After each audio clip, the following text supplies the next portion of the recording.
Happy April Fool's Day Eve, everybody. It is March 31st, 2025. It's 8 p.m. Eastern Standard Time. You know what that means? It is time for Scouching Live. Welcome back. We are also welcoming back our co-host slash producer, Mr. AJ Jadaro, hot off of his Yo. big boy job. Uh, hmm AJ, how you been? How are things? What's shaking? How was your weekend? I Lay it am on me. doing excellent because for those of you who followed the channel last year, you may have remembered me saying around this time last year that I became a 4-time champion in 5 years of my fantasy league. Right. And now I am a 5-time champion in 6 years. So I'm doing great. And getting paid from another job too, which is really nice. So life's awesome. Nice. Leafs are in first place in the division. The only thing that sucks, I don't want Ovi to break the record. Selfishly, I don't. But it's cool for him. It's cool for him. Well, we'll I'm get excited there. for everybody else who wants to see him do it. It's on the list. Yeah. But Well, we'll see. but But it it but it seems doesn't like help it's my going to Matthews happen. narrative. Okay, it doesn't Right. help my Austin Matthews is better Well, narrative, even I've though done he math. is. I've done math, and we'll show some math in a bit because there's some interesting stuff with regards to Alex Ovechkin floating around out there. Yeah, Okay, okay. which I want to share to the people. But anyway, welcome to the show, AJ. Welcome back, of Fully course. back, by the way, guys. Unless I Yes, get a fully full time back. position, Right. I am fully back doing the streams now. Yeah. Yeah, I mean, we are getting down to it. The rankings are now available for subscribers. Any tier of subscriber on the site gets access to the rankings now. The public version is going to come out Thursday in sync with the show. We tried to, I mean, Tony, we usually share rankings at the same time. He already put his out in February, so it doesn't line up right now. So it's just going to be me. We're going to do that. And the way that it'll work for the public version of the rankings is you'll get full write-ups for the first 5 tiers of players, and then the rest will be paywalled, but you'll still see the rest of the rankings. It's just every individual player gets a write-up in the subscriber version. So if you want to check that out, go to scouching.ca and get yourself a subscription today. I did something amazing over on the weekend before we get into the hockey topics of the day. I went to the Great Canadian Life Casino or whatever it's called out by your part of the woods, out by the airport, and went and saw the Cannibal Corpse and Meshuggah concert at a casino, and it was phenomenal. It was phenomenal. It was an unbelievable night out. hmm Luckily, we lucked out with the ice storm. Yeah, if you're not familiar, Southern Ontario got absolutely hammered with an ice storm over the weekend, and luckily here in the southern part of Southern Ontario, we avoided the worst of it. But Cannibal Corpse and Meshuggah, not bad. Really cool venue. I've never been there before. Highly recommend checking it out. Cheryl Crow's coming to town, so if you want to see Cheryl Crow in Toronto, that's the place to go. It's going to be a good time. But anyway, uh, we're Oliver going to get Moore, the into it. goat. Yeah. So in terms of topics today, we're going to start with the Chicago Blackhawks. Now, I want to highlight obviously the story of the day is Oliver Moore and Sam Renzel making their debuts yesterday afternoon in a loss to the Utah Hockey Club. I watched large parts of that game mostly to check out those two guys, watch another performance of Lev Shinov, see what the kids are up to down there. I did not realize at the time, but 5 of the 6 defensemen in the lineup were 23 or younger for the Chicago Blackhawks. I don't remember the last time that happened. Maybe Montreal with Harris and Gooley and Barron and a few other guys, but I don't remember the last time that happened. The Chicago Blackhawks now are icing the second youngest team in the league besides Buffalo, which I was also surprised to find out that Buffalo was the youngest team in the league, and it's a pretty wide margin as well. But here we are. Before Young the equals show, bad is what this means. exactly. Yes, exactly. But AJ and I, before the show, watched a little bit of Oliver Moore's performance yesterday just to see what that was all about, and he is pretty good. Um, He's everything I I thought he would be. He I believe in goes. shot differentials. He was the best or second best on the team. I think Wyatt Kaiser might have been a smidge better, but Oliver Moore had the best shot differential on the team. A little bit of volume from the perimeter from Moore, which is a bit of the issue with him, I would say, is, he kind of crosses that blue line, slows up, and just pops one on net. I feel like the adjustment there is just rifle it around the corner and get down low and maybe do that pucks in deep thing, which I think is what you kind of need to do a little more of in the NHL. But overall, I thought he looked really good, especially for a guy who generally plays center and he was playing the wing. And for a guy who generally is a more offensive leaning guy who played with Joe Veleno and Nick Foligno. It's Nick Foligno there, I think. Yeah, right. Yeah. So that's a line, that's a line That that they is played. a line. It is a line, and he came away with one of the best shot differentials on the team. Sam Renzel, I thought, was awesome too. Honestly, I know we didn't watch much of him before the show, but I thought he looked great. He had some really good scoring chances. Like as an offensive defenseman, I think he's just a great player to have as a 1-2 combination with a guy like Kevin Korchinski there. Like Mhm. they just looked like a very interesting potential group of defensemen down the road. Now they still kind of fell apart at the end of the game there, but they're a young team. They're, a bunch of those guys are playing their first 10, 15 games in the NHL. And I don't know. What'd you think of Oliver Moore, though. Artie? What'd you think of Mr. Levshinov? I know he's been there a little bit, but Yeah. I mean, I don't know. I don't want to just like pick on him, but I just don't know what is happening there, right? Like I know they're trotting him out on the power play like a whole bunch, and the number of like I said this a bunch of times last year about Lev Shinov, but like he is one of these defensemen who like the heart attacks per 60 minutes are really high. And I don't like that about a defenseman. Like, and I thought that he would take a long time to work that out of his game and sort of learn to pick his spots a little bit better and understand sort of maybe some of the limitations that there are in his abilities.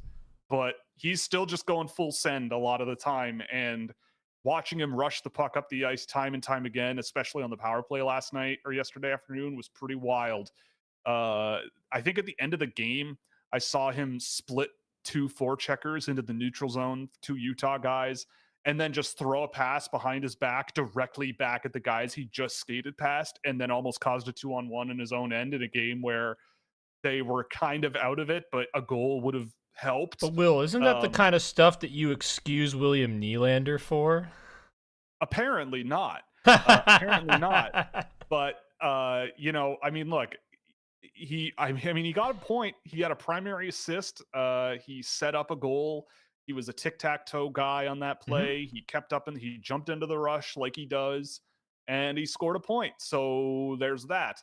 But I don't know. I mean, they burned the first year of his ELC last night. So there's that. So I'm assuming based on the discussion we had in the Discord server, that's to keep his ELC low or his cap hit lower when he re-signs in a couple of seasons, which all right. But yeah, I mean, I don't know. Like when I watch Artemonov in the NHL right now, I'm like, yeah, this looks like or not Artemonov, Artyom Levshinov. When I watch Levshinov in the NHL right now, I'm going, yeah, this looks a lot like the guy last year who I did not think was anywhere close to the NHL yet. But here he is, and he's learning on the fly, right? Like that's Mhm. kind of what's happening here. But anyway, But you asked, so he's got there's more points than Oliver Moore, so he must be better. he does. Yeah, he has more points than Oliver Moore and Fabian Lysell combined. Wow. Therefore, must be better. Yeah, well, Makes you what's his think. plus minus? Is it +2 like my boy Fabian? At least that's what it was the last time I checked. I don't think so. I don't know what it is. Honestly, I don't. Cuz I don't know. that's what really matters. Well, it's funny. I saw. We're going to talk about the NCAA tournament in a little bit, but I saw in one. I was tracking Logan Hensler today, and it was a game where he played. I think it was a regional tournament game. And I mean, look, here's why plus minus is kind of dumb sometimes.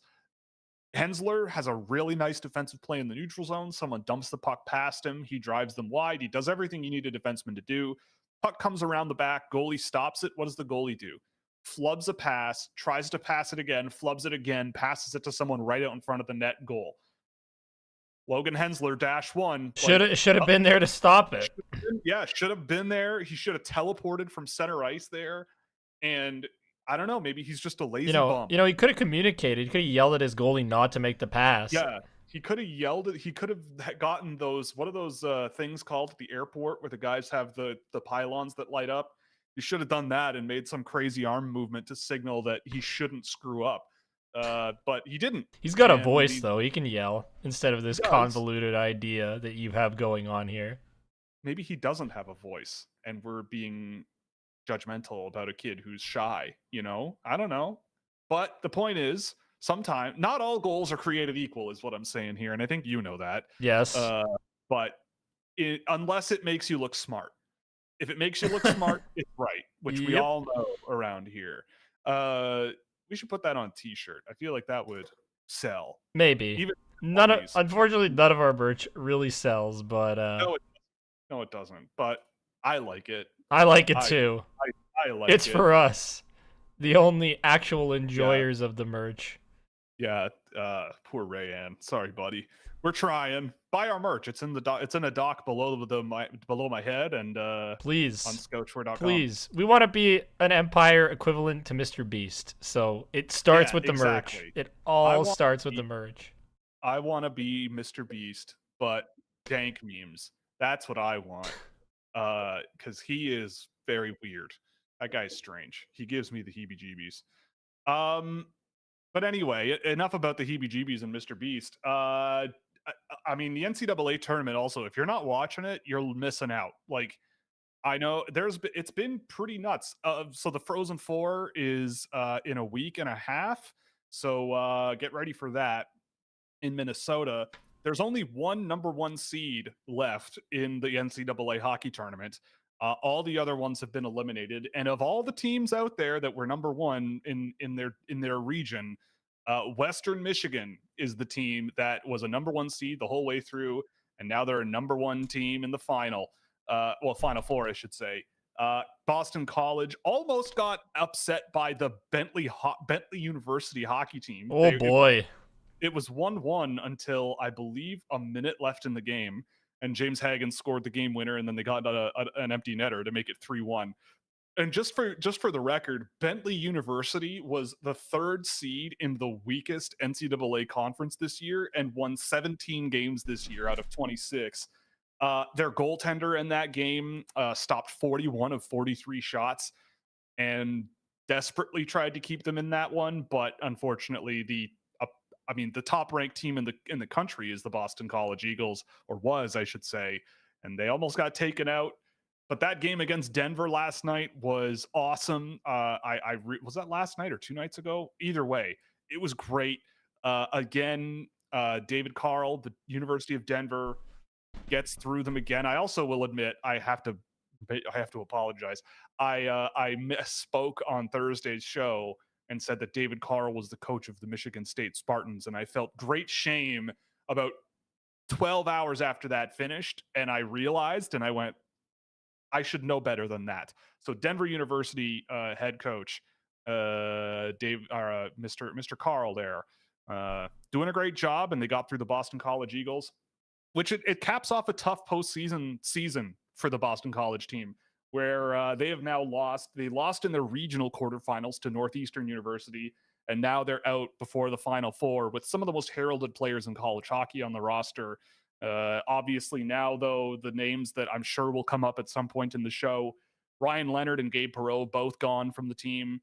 So it's Teddy Stiga's world now there. I mean, unless James Hagens goes back. And I mean, Hagens Stiga on that team next year could be tons of fun. And Stiga, I thought, played great in that game last night. Like that kid, I will live I will live and die by that kid's career because I watching him play. Like Is he this had your new Murat? maybe he scored their only goal of the game, or was it their only goal of the game? Their first goal of the game. It was quite a nice goal too. And he set up some nice plays around the net as well, and was just a forechecking menace. I think if him and Hagens go back next year, they're going to be a tough duo to stop.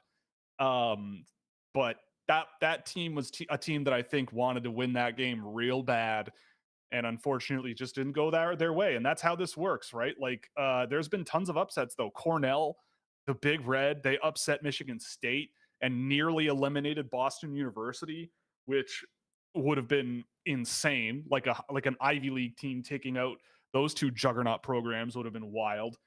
Penn State upset their top seed, which is Maine, and then upset the number 2 seed in Connecticut. So the Frozen Four now is a 1, 2, 3, and 4 seed, all going head to head in Minnesota. Or is it Minnesota? I think. Anyway, point is, it's going to be awesome. The whole tournament to this point has been great. I've seen as much as I can. I was quite busy this weekend, obviously, mentally preparing myself for my death metal concert. But what I did see was a really, really fun time and a really, really good game, or a series of games, I should say. But I want to talk about Alex Ovechkin as well. Oh no.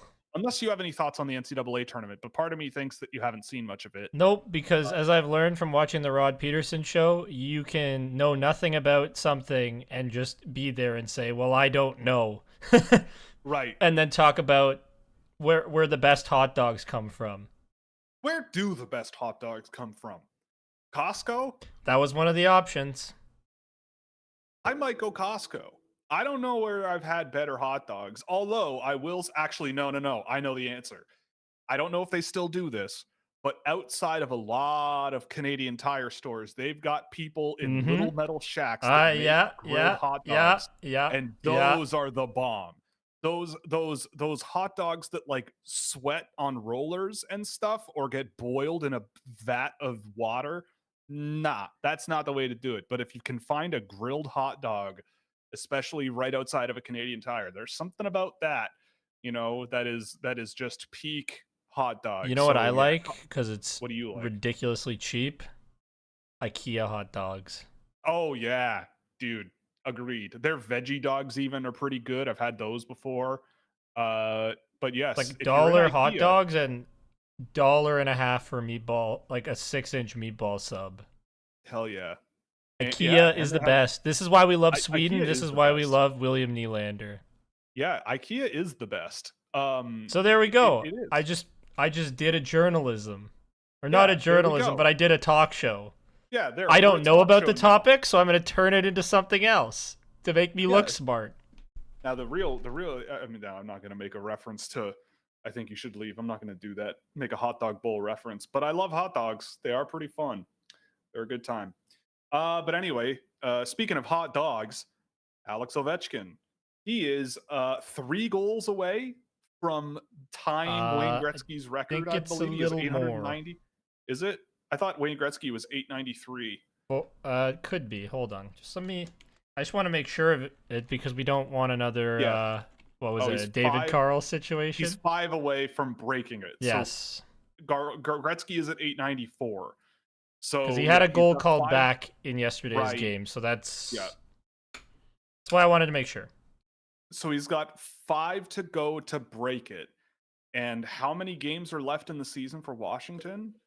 Honestly, probably plenty. Yeah, more than enough. So I have to admit that I was on this program probably last year or something like that. And I did not think this was going to happen.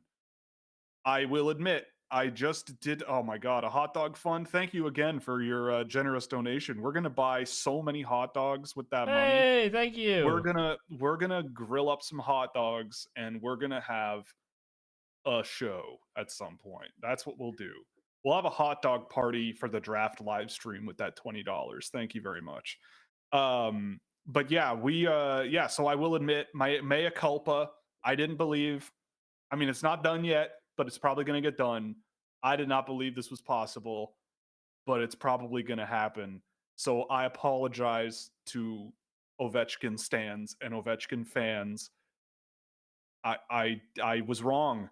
But in my defense, I did some of the math, and my God in heaven, the numbers behind what he is doing, it's astounding. Oh my God, 5 gifted memberships. Thank you so much. Oh, damn. I have to before we get into this, I have to give a spiel.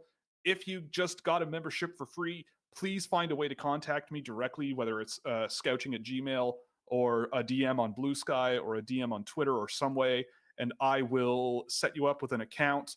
And get you in at the partner level on the Scouching.ca internet site. I don't The know. On the website. website that I run, you now have an account. You just have to message me and I'll set it up because unfortunately I can't tether it to And YouTube you subscriptions. can join our Discord server now. Yeah, there's a form to join our Discord server in there. So hop in and let's have some fun. So thank you again for the gifted memberships. Now we're up to quite a few members on the channel now, and that's thanks to our mystery billionaire donor here. But anyway, here's the numbers I ran on Alex Ovechkin. Okay.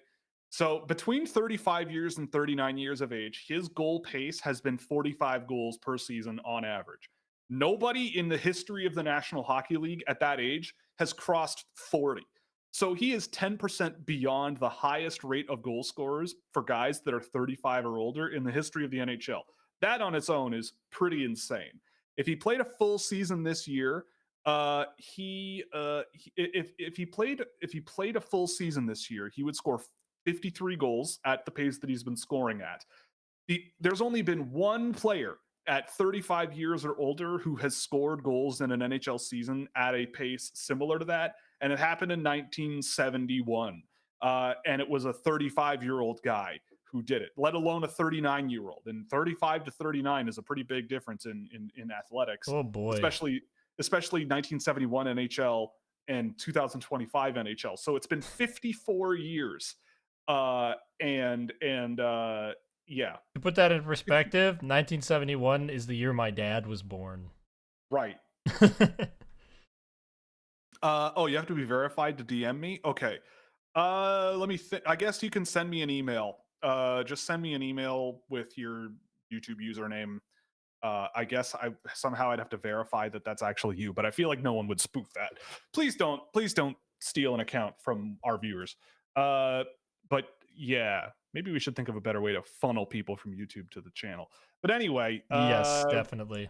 it's just tough because YouTube doesn't really allow you to tether to other services except Patreon. Or no, they don't. They don't do that either. Anyway, whatever. It's because they want. It's because they want a piece of our pie. Exactly. Yeah, they do. They do. Anyway, what were we saying? Oh, right. So the other thing too, if the NHL never had a lockout, this would already be done. Let's keep that in mind too, because Alex Ovechkin, the year after he was drafted, was the year the NHL lost a full season, where who knows how many goals he could have scored, like 30, maybe 40. The lockout in 2012, he played in Moscow for half the season. Like there's a non-zero chance that he could have gotten to like 1,000 goals, if not this season, but by the time his contract ends at the end of next season. So my question though, he won't get there, but he has one more year on his deal, and apparently he wants to go back to Russia after his deal expires, which, you have the goal record, whatever, makes sense. Do you think he signs for one more year if he scores another 50 goals next year to maybe shoot for 1,000? Yeah, but I also feel like at some level, it's just not gonna happen. It's just not gonna happen. And you know what? I am 99.9% confident. The only reason he's scoring this much this year is because he's on one of the best teams in the NHL. Last year, his team was very mediocre, just barely getting in. And I really feel like Ovi's been a player who's been carried for the last couple of years. And that's okay because he had an outstanding career, but even a good chunk of his high-end goal-scoring years, that's all he did. And that's fine. That's fine. But, like, he would not be here without the system that Spencer Carberry's put in place for him. And how well and how effective this team's been this year at getting Ovi the puck. Recognizing that, yeah, this guy's a non-factor everywhere else. But give it to him, let him rip it. And they've worked around that really excellently. To the point where they're going to win a President's Trophy, very likely. Yeah, he's up to... he's at 211 shots on the season this year in 57 games. For the record, second place on the team has played 11 more games. It's Jacob Chychrun with 171. So Chychrun is 40 shots on goal, let alone shot attempts. shots on goal behind Alex Ovechkin when Ovechkin has played 10 fewer games. Then it goes to Connor McMichael as 159 in 16 more games than Alex Ovechkin. So Ovechkin has about a 45% gain on Connor McMichael for shots on goal by a forward on that team in quite a few fewer games. And Connor So McMichael gets almost no power play time. Like, he's PP2. right, yeah, yeah, and so yeah, like he's And so is Chikrin, I think. he's just blasting the puck all season long. I actually looked in the last, I think it was since 2019. His shot percentage is under 15%, which like Leon Draisaitl, I believe, has been like 20, and Matthews is Oh, I think 18% or something like that. So Ovechkin statistically is actually kind of lagging some of the other premier goal scorers in the league this year or the past few years, but the volume is what has really done it for him. And that makes sense, you know. Hey, give the puck to Mr. Ovechkin and he can go from there. But the other thing I will also note is because we've accused him of being somewhat of a merchant, he does not lead the Washington Capitals in power play goals this season. Uh, he has in fact a ridiculous amount of even strength goals this year. Is 28 on the season and just wow. 9 power play goals. So But yeah, how I many mean he times might. did he get past the puck? And in the sense that, how many times did he carry the puck over the blue line himself to get the goal? Well, I don't know, but it is kind of funny to look and see that Alex Ovechkin has 12 takeaways on the entire season, according to Hockey Reference, where Connor McMichael has 18, Tom Wilson 19, John Carlson 26. I mean, he's a defenseman, but Protus 19, All right, Strome it's time. No, no, no, no, no. 18. It's time. It's time for my Austin Matthews love now. Go and look Okay, at Austin Matthews takeaways. a lot. It's gonna Let's be a see. lot. Let's see. Let's see. Austin Matthews this season, 27. Mm-hmm. But you know who has the oh my god. You know who has the most on the Toronto Maple Leafs William this season? Nylander, No, Mitch Mitch Marner. Marner. That was my next guess. 53, but 100 giveaways. Oh boy. I mean, this is whatever, what is a giveaway? What is a takeaway, right? But yeah, I mean, William Nylander, John Tavares, Austin Matthews, all well over 20 takeaways on the season, Let's but let's let's whatever a move takeaway back is. to the But focus. I anyway, just wanted yes. to reference Austin Matthews because So yeah, so he's better than Ovi. I took the top 50 goal scorers as well since 2019. And I scaled what did I write here? Yeah, so if the top 50 total goal scorers in the league since 2019 managed to maintain their pace of goal scoring for as long as Ovechkin has played in terms of games played, there are only two players statistically who potentially could catch up to him, assuming they play as many games as Ovechkin has. And I mean, I'm sure you know Austin Matthews is one of them. I don't know if you can guess who the other one is. Oh, is it David Pasternak? Maybe It is not. Leon Pasternak Draisaitl. was close, but it is Leon Draisaitl. Yeah, So Leon Draisaitl. That makes sense. Draisaitl, if he plays as many games as Ovechkin and maintains the scoring pace that he has so far in his career, he will get to 900 goals. But like for Ovechkin to do that over 20 seasons is ridiculous. Austin Matthews, though, at his pace of goal scoring to this point in his career, if he scores like he has all the way until he retires and he plays as many games as Alex Ovechkin and scores at the same rate he's scored since 2019, he gets to 1,000 goals. The goat. So The goat. he's got a long way to go. He's got a really long way to go. And a lot of good health to get there, because what's crazy is a lot of those years he's been hurt. He's missed significant time. Even in his first 60 goal season, he missed like 11, 12 games. Right. I mean, yeah, he's on pace to I mean, I don't know if he's that's the thing. That's the rub, right? Is that Austin Matthews is well on his way to uh he's well into his career already, right? Like he's 27. He's gonna have. Is he? Oh my god, he's 27. Gee whiz, I'm Yep. Well, he's old. 3 years older than me, so he's Oh 27. my god, he is 27. Gee whiz. Okay, well, he is.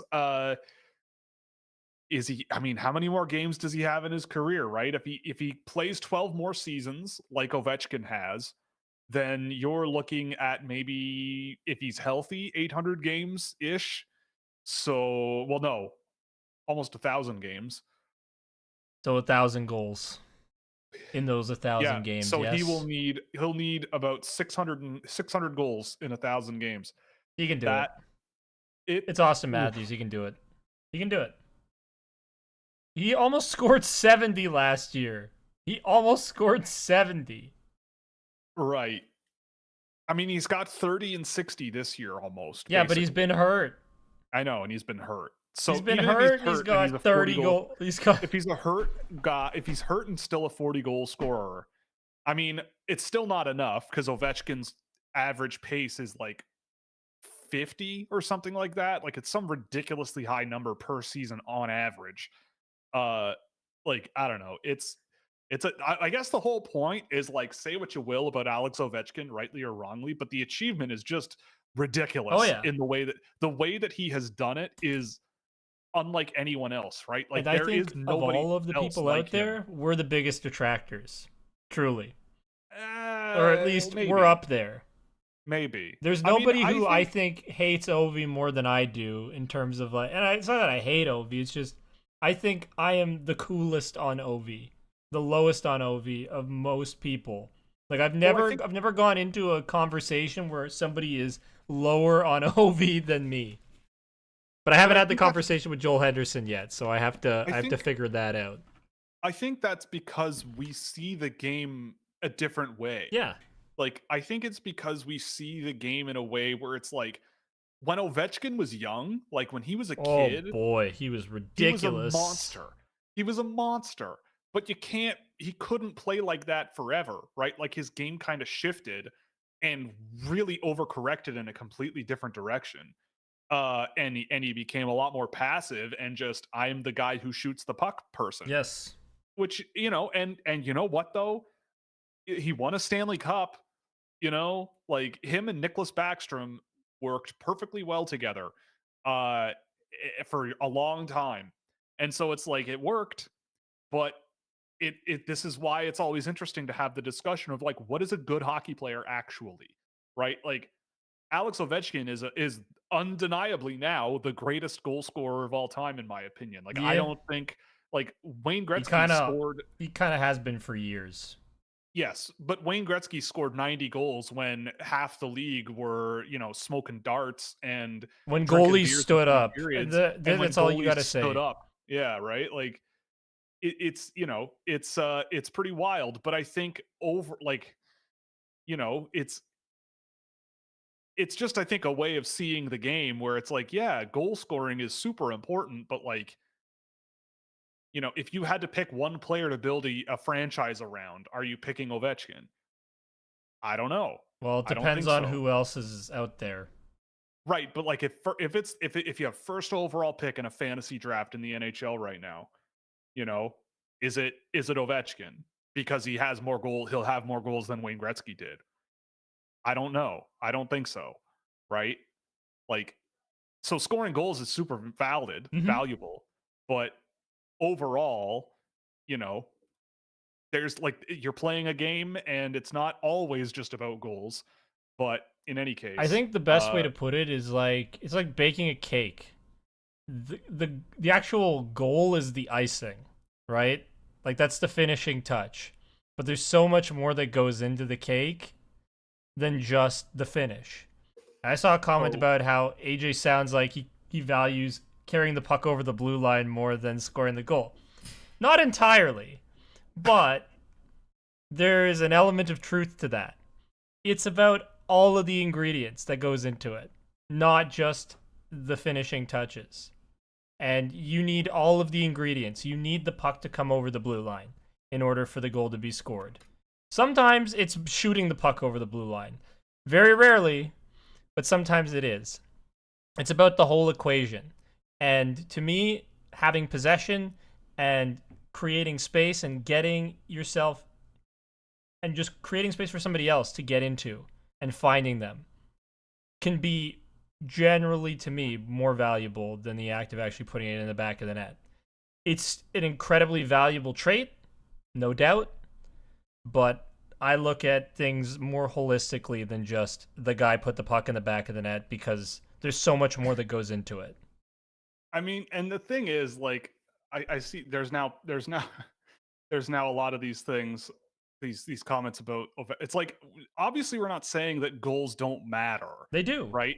But what matter, like, if you look at a lot of the data, like, I don't think it's physically possible for like any human being out there to emulate what Alex Ovechkin does like accurately at all, right? Like, I'm looking at his 5-on-5 scoring data, and he's outperforming his expected shooting percentage by almost like 100%. Like, he's like doubling his expected goal output this year.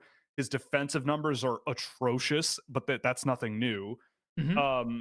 So it's like, it's that whole argument, right? And obviously we're not, we're all about offense on this show, right? Like, we love guys who can score.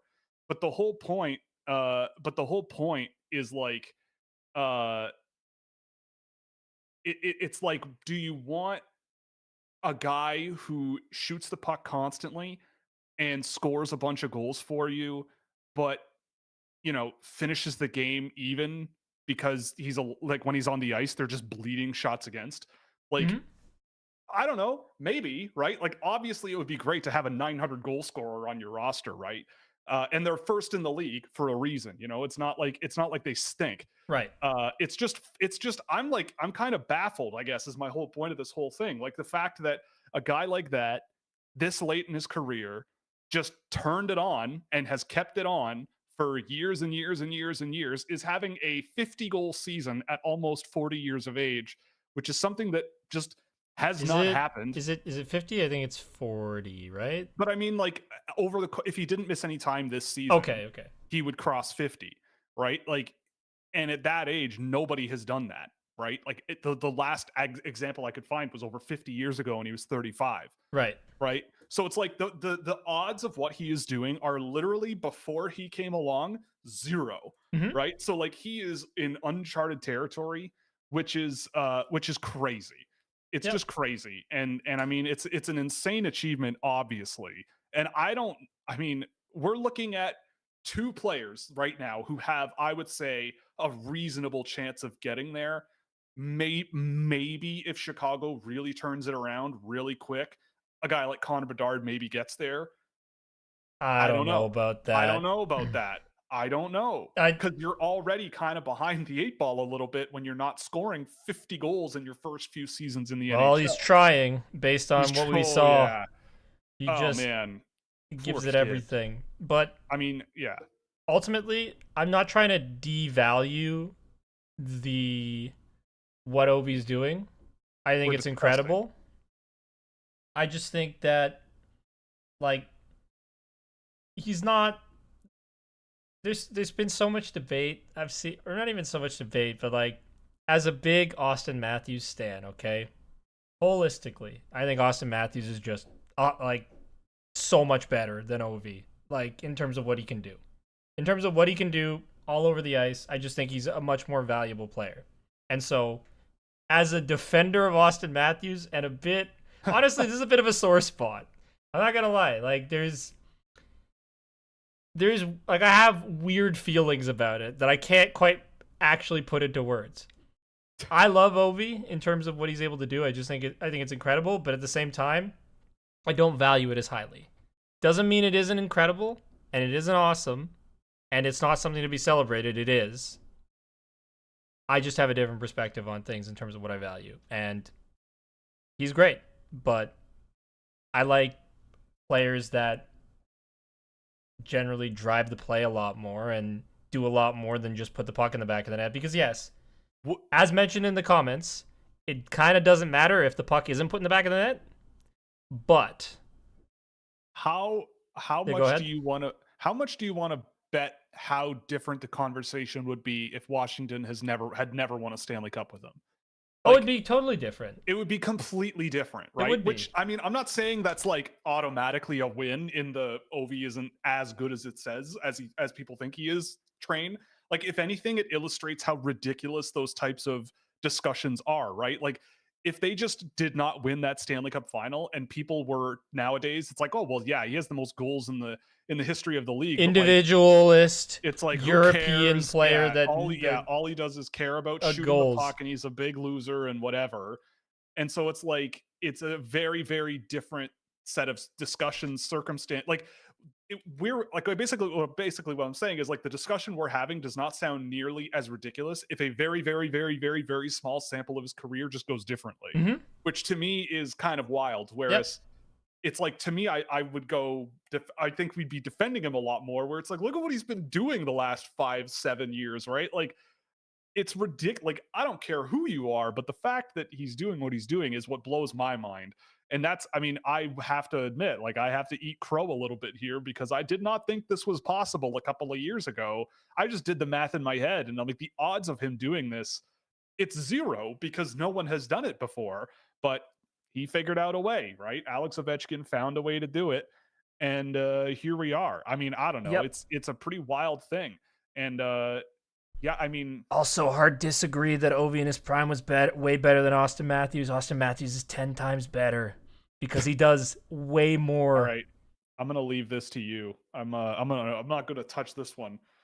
What do you mean? Come on, man. Like, he's one of the best two-way forwards in the league and almost scored 70 goals last year. That's a better, other than winning a Stanley Cup, that's a better individual season achievement. I don't think either party involved. I don't think either party involved has nearly enough of a sample of watching both of those players in their prime. I'm right. You're wrong. That's it. I'm just saying neither are a provable thing, right? What is better? No, it's not. It's not provable. It's what I value more, truthfully. I mean, I mean, it's like Ovechkin in his prime was ridiculous. They're not the same type of player. No, like, they're just not the same player. Because Matthews is way better, right? Like, if Austin Matthews had 300 hits in a season and 60 goals, then, like, okay, sure. But like, Ovechkin was Tom Wilson, but could score goals. Shot you've ever seen. Yeah, like, and was also kind of fast too. Like, Tom Wilson can go. That's why he hits people so friggin' hard. But right? but Ovi was so skilled too. Like, he was. You know what I'm saying, though. I know what you're saying. Look, I'm done with trying to compare players. It's amazing. Look. Let's just appreciate players from now on. That you know what? This is how we avoid all of this. We appreciate the players. We don't get concerned about who's what ranking, but William Nylander's the GOAT, and that's it. Yeah, no one is ever going to be as good as William Nylander in the history of the NHL ever again. No, because it's subjective. Game over. Because it's subjective. Game over. Game over. Nope. Well, did you have anything else you wanted to bring up about this and this whole thing? Nope, because I'm just gonna I'm gonna get into more trouble. Ovi's really awesome. Okay, that's what I'll leave it at. I have Connor Bedard's shot heat map up from this year. And, is he shooting from like just beyond the blue, like just in past the blue line? The things that I said about him when he was draft eligible are still there. He is a mid-range shooter at a lot of the time, and not always. Like, he's still shooting from the goal line, it seems. He's still trying the goal line thing. But we'll see. We shall see. My fangirling is giving somebody the ick. Good. That's awesome. I never thought that would happen, so bucket list item down. Checked. Mm-hmm. Anyway, yeah, well, I guess. Did you miss me, chat? Did you miss me? Yeah. This is why we keep you around. It makes me look better. I love you all, okay? Thank you for sticking around and listening to me, even if you don't agree. Well, you can deal with more of AJ if you want by listening and watching to the Rod Peterson show, right? I don't say anything on that show. I just take commercial break on television. That's it. That guy doesn't even know I exist. Oh, okay. So it's like that. Yeah, I'm in the master control room. Right. You're the MCR boy. Yes, yes, When yes. the MCR wench. Got it. Well, on the I guess on that note, we're done for the preview. The Yeah, you first want to get into first some segment of chat the show. Let's questions? get into some You can ask questions, me some how much thoughtful. I'm being bribed by Austin Matthews to give the Yeah, takes that I do. yeah, exactly. Actually, I do want to mention one more thing. Uh, Shout out Matt Davis, the goaltender for the Denver University Pioneers. He was unbelievable last year in the NCAA tournament as well. But last night against Boston College, he was also just unbelievably good and really held them in that game for quite a while. And they ended up winning. And I think a lot of that comes down to him. So that's a shout out to him as well. But I had that in my notes and I forgot to mention it. Got to do that before we get to the questions because he was extremely good.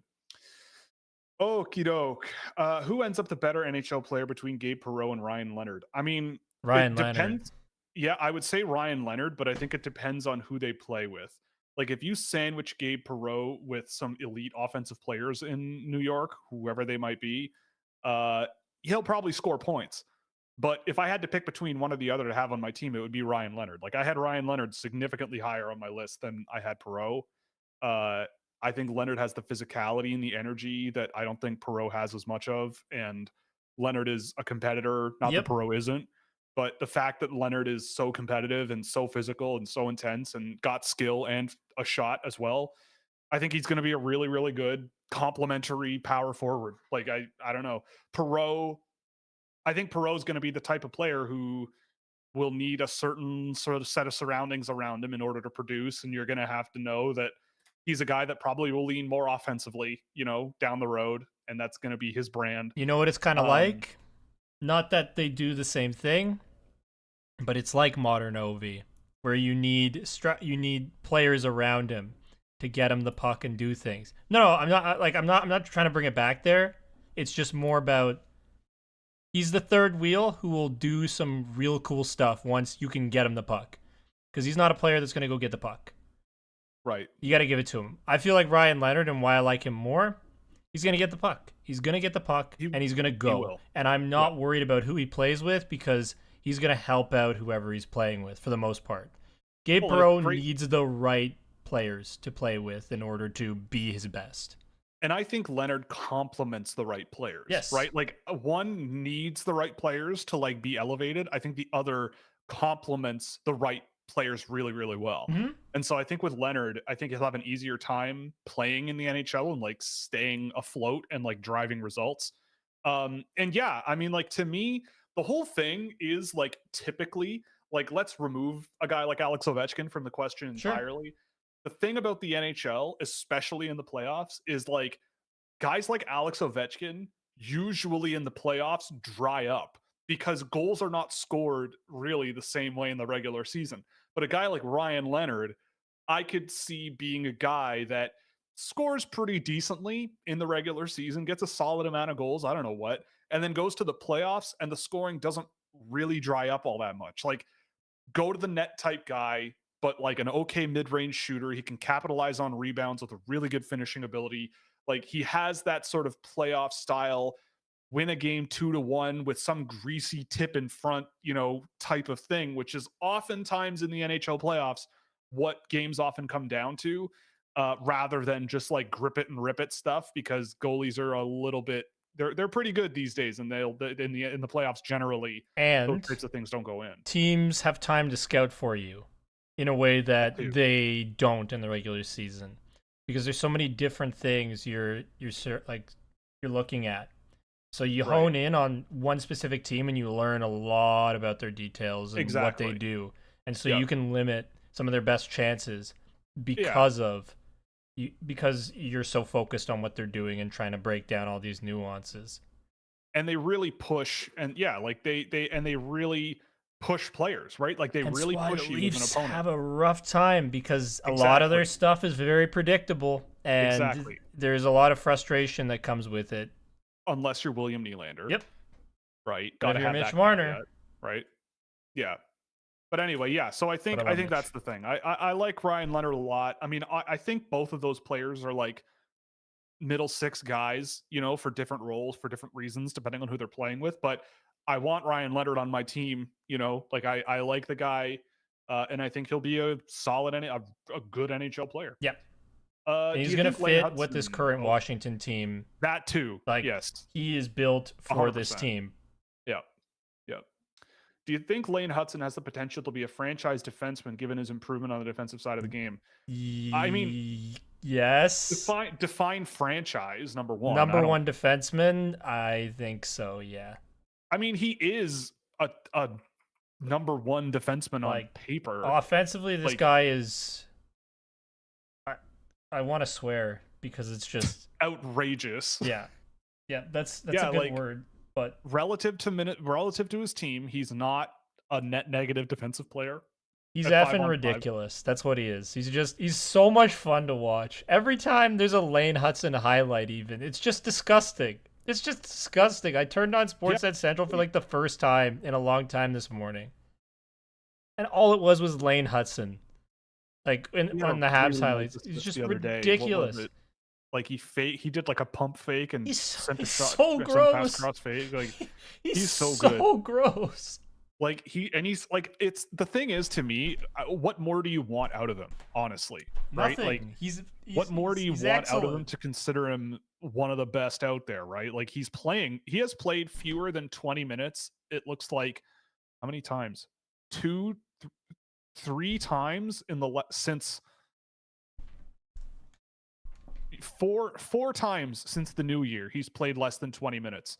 Like that's ridiculous for a 20-year-old defenseman, rookie, let alone a 5'9" defenseman rookie who everybody who's says undersized, is like 110 pounds soaking wet. Yeah, but it doesn't matter because he's just so shifty and so deceptive with what he does, and it's awesome. Yeah, it's awesome. He's gross, and I mean, we're big Hudson fans here. I'm a big fan of players like Hudson, where it's like, again, it's like, I don't care how big you are or what happens on the ice. Like, I don't care the specifics. It's like, does the thing I want to have happen when you're on the ice, right? Like, are you moving the puck in the right direction? Are you gaining possession in the offensive zone? Are you getting scoring chances? The other thing with him, Montreal doesn't have to defend as much when he's out there, because he's got the puck, and he's not necessarily a good in-zone defender. Because I think defense, you can break it down in so many different ways.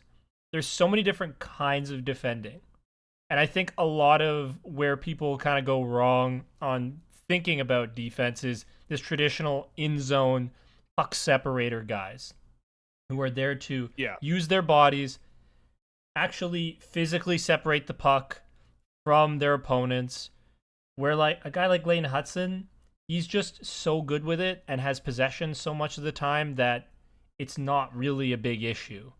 Yeah.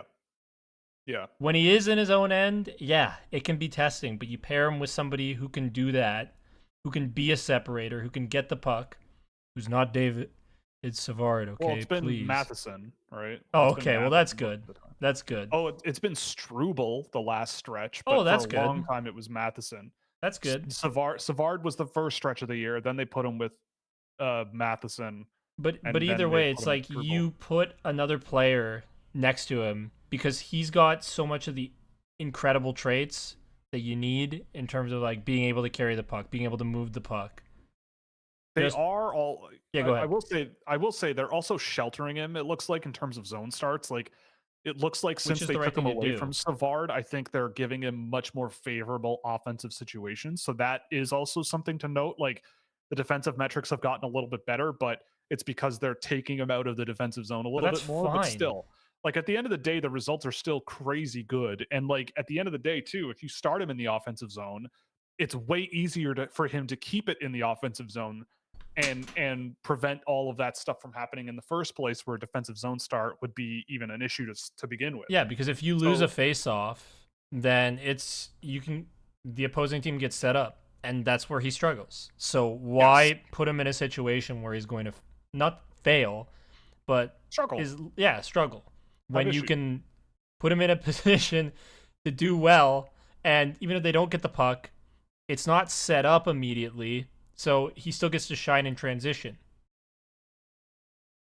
Yeah. Side note, Matt Vimichkov, 2 points tonight in a 2-1 win, or winning over Nashville at the Ah, moment. so So there's John another good. Tortorella does suck, is what that means. No, I'm kidding. We talked about that last week a little bit. That was He that that crazy. that quote he had was not awesome in retrospect, but like I think he kind of just did not have the mojo to keep going there. It just seemed like he just had it. It's like, I'm too old for this, and just they fired him. But anyway, ends with a whimper. Um, After Schaefer and Misa, who would you say has the highest upside in the class? As in, if everything goes right, who maxes out as the best? I mean, if absolutely everything goes correctly and the player turns out like as good as they possibly could turn out, I mean, Higgins is the easy answer. I mean, I think Cullen Potter has an enormous amount of upside. So if you're talking like huge moonshot to really outperform a lot of people, it could be him. I mean, Martone maybe, like if he really comes a long way in some key areas, but I mean, I don't know. I see already a few questions about James Haggins and like questioning him and everything, but I don't know. I've seen a lot of them this year. I am not as concerned, and I'm starting to feel like I'm a little bit on an island. Like if that's a guy that slips in the draft for whatever reason because of Boston College's performances in the playoffs, like I don't know. Honestly, like when I look at that group, I feel like he shouldn't be playing with the guys he was playing with. And every time I see him with Teddy Stiga, they look way better together than him with Perot and Leonard. I feel like, I don't know. Maybe I'm crazy, but I feel like there are just a lot of question marks that are being raised with Hagens. And I don't know. Personally, I think that if you're looking for a goal scorer, he's not going to be that, right? Like, but I think as a ridiculously talented playmaker who's got a lot of skill and is learning the physical side of the game a lot more, like he's more tenacious than certainly he was at the beginning of the year, and he's really doing what he can to get there. That I think another year or two of college and he could be a real pain in the butt. But I also accept that there are some limitations. Like there's a reason why, spoiler alert, my rankings have 2 guys in the first tier and then 4 guys in the next one. It's like I just don't see the rest of them as quite on the same level as a Schaefer and a Misa, but any of the other ones I think are going to be good players. Um, but yeah, I mean, I look at a Colin Potter and I see the speed and the skill combination and the finishing ability and the signs of playmaking I've seen out of him and the potential. Like it might take a lot of work, but that's a guy who I also think has a tremendous amount of upside in terms of development. I mean, if Radim Murtka becomes the greatest skating 6'6" defenseman in the world with how he plays the game, then he too might have a huge amount of upside. Like it all just depends on just how good you think the best case scenario is for these guys. You have the Sharks prospect pool and you get pick number 3. Who's your pick? Oh, okay. I mean, number 3 for me is Misa, but I think there's a legitimate discussion to be had about Misa, Martone, or not Misa, is Hagens. But if my discussion then goes to any of Hagens, Eklund, or Martone, I think. Let me just double check that. Wow, doesn't even know his own list. Must not make it himself. Yeah, I don't. I just copy everyone else's. Yeah, Hagens, Eklund, Martone are in a tier together after Schaefer, Misa. So any one of those, I'm happy. If I'm San Jose, Brother it's tough. nepotism. I mean, yes, I feel like Victor Eklund would be a lot of fun in San Jose for sure. But I mean, what does their lineup even look like? Like, I feel like they could use some more depth up the middle. Obviously, you don't draft on need, but yeah, like their centers right now are Celebrini, Wenberg, Delandria, Ostapchuk. And like, if you throw as James Hagens in there at some point, I don't know who else they have in the Here's system. my question to you, William.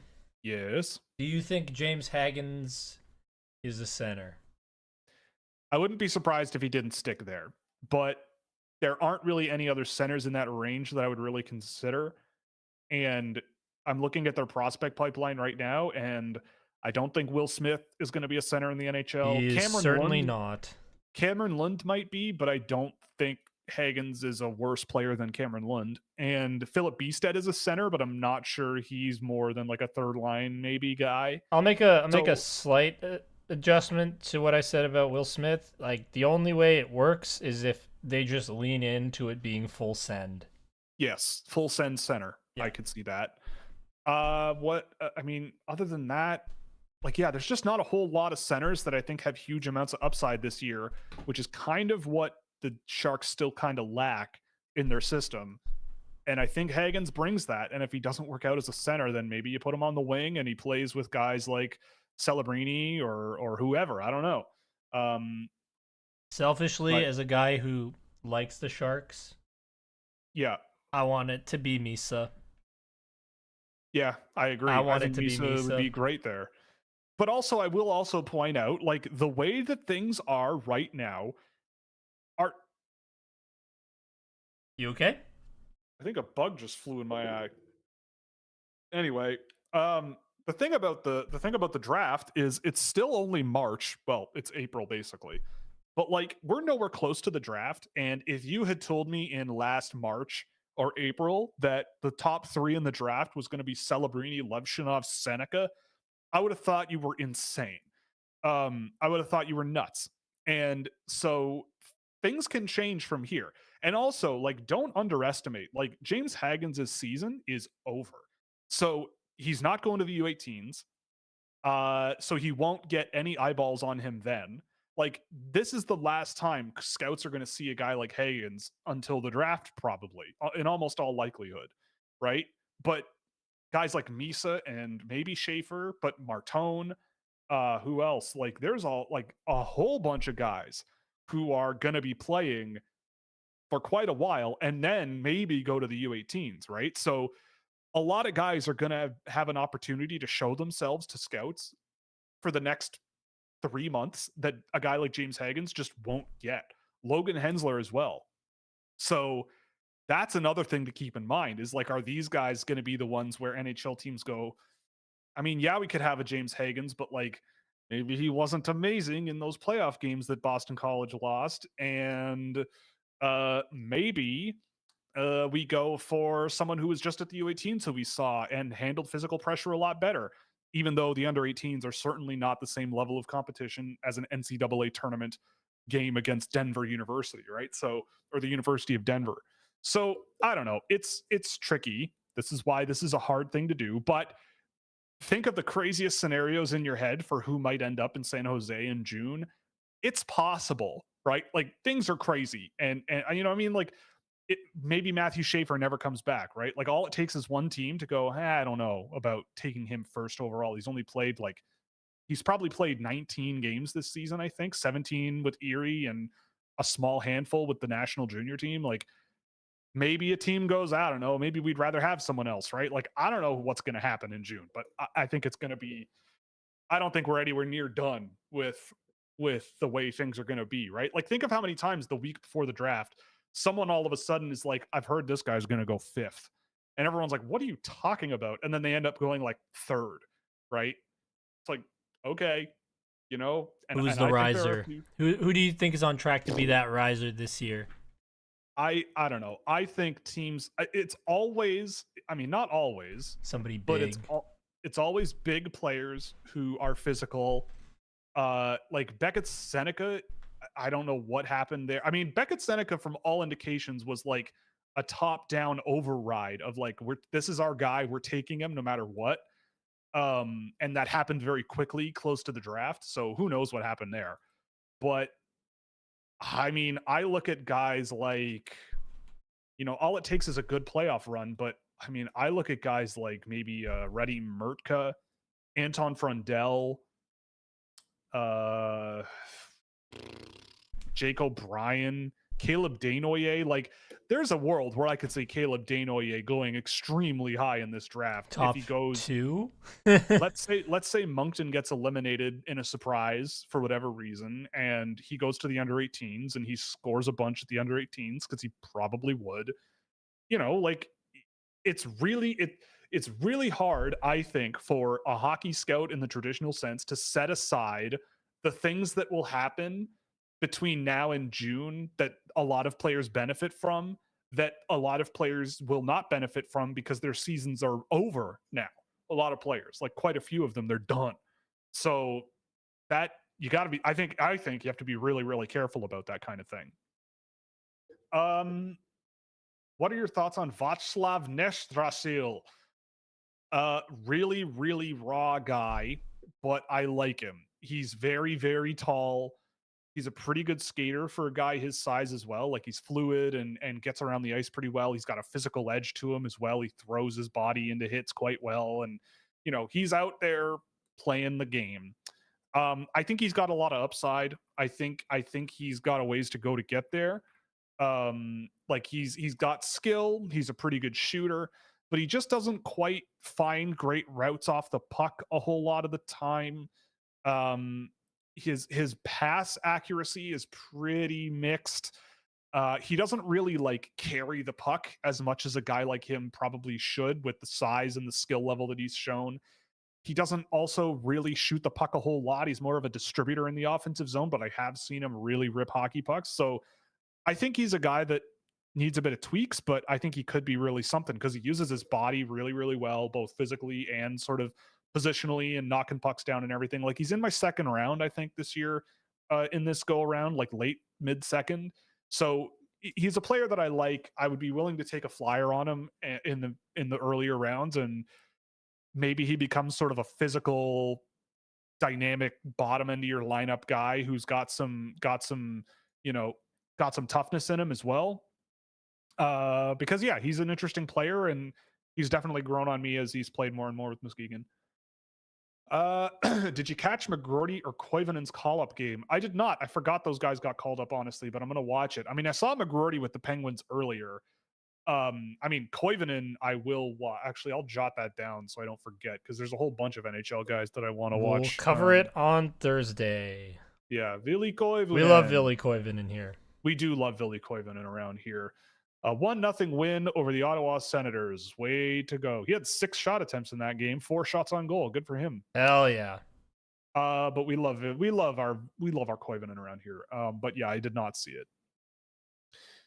Is Alexander Zhuravsky a first round pick on upside? I mean, if you want to swing for the fences at the Polo Grounds, that's an old baseball reference. Unless I'm getting the baseball field wrong. Is the Polo Grounds the one with the center field line that was 483 yards or feet, 483 feet.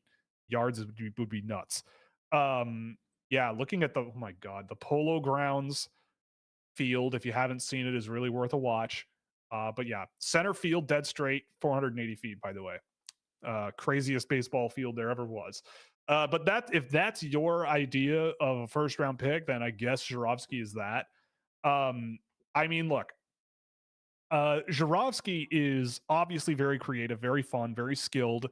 People are catching on to that. Like he does some crazy stuff in a game.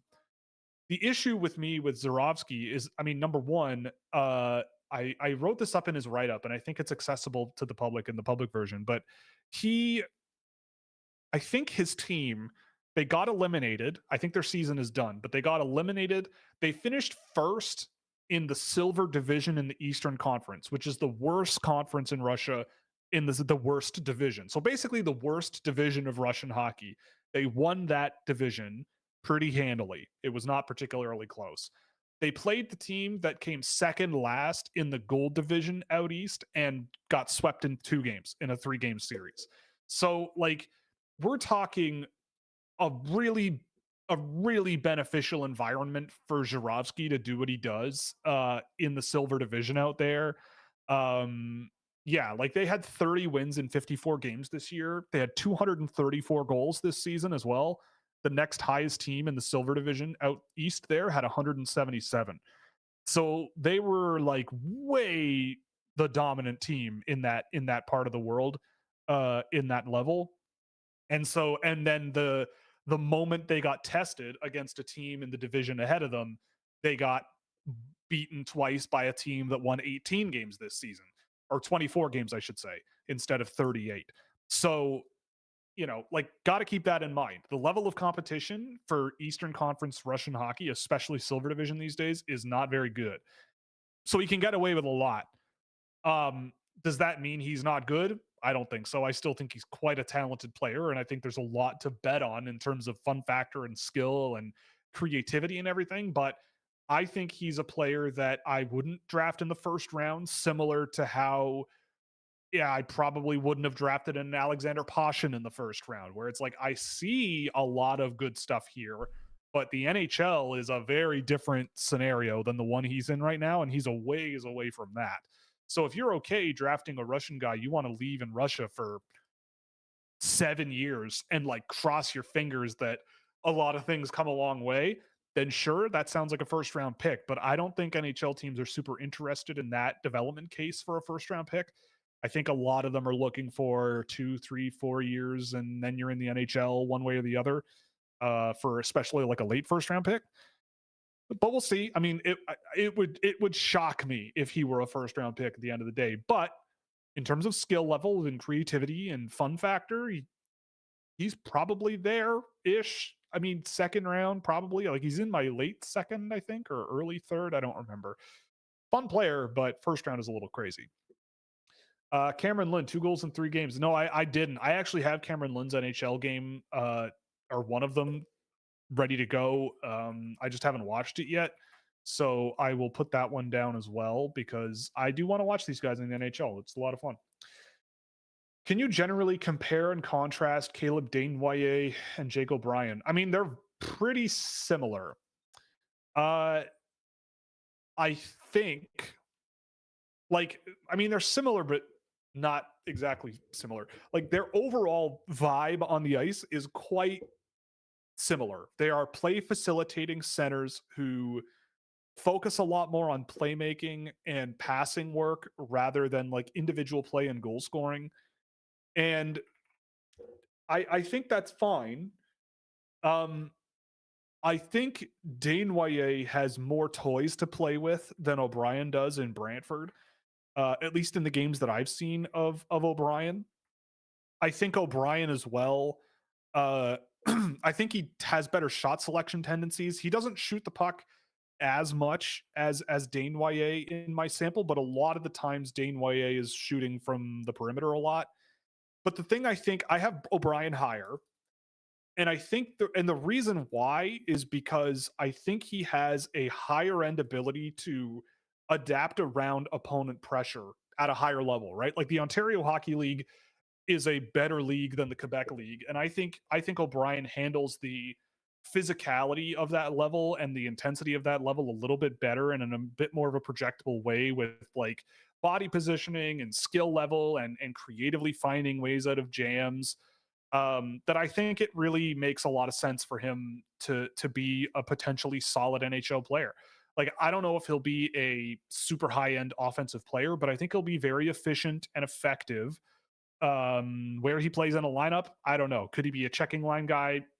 I don't know if he's going to throw a lot of hits himself, but I guess he could supplement those types of players. Is he a second line center? Maybe I could see that as a decent option, and he's just a good playmaker.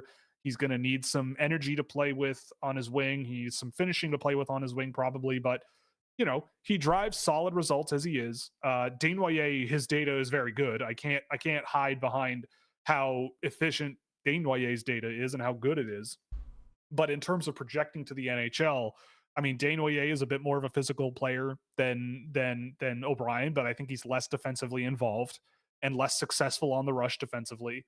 Um, he has worse shot selection, even if he does get more scoring chances. Like, they're similar but different, I guess is what I'm saying. But I would bet on O'Brien because I think he's got more tools that I think project the NHL a little bit better. But Desnoyers is also probably going to be an NHL player in all likelihood in some way.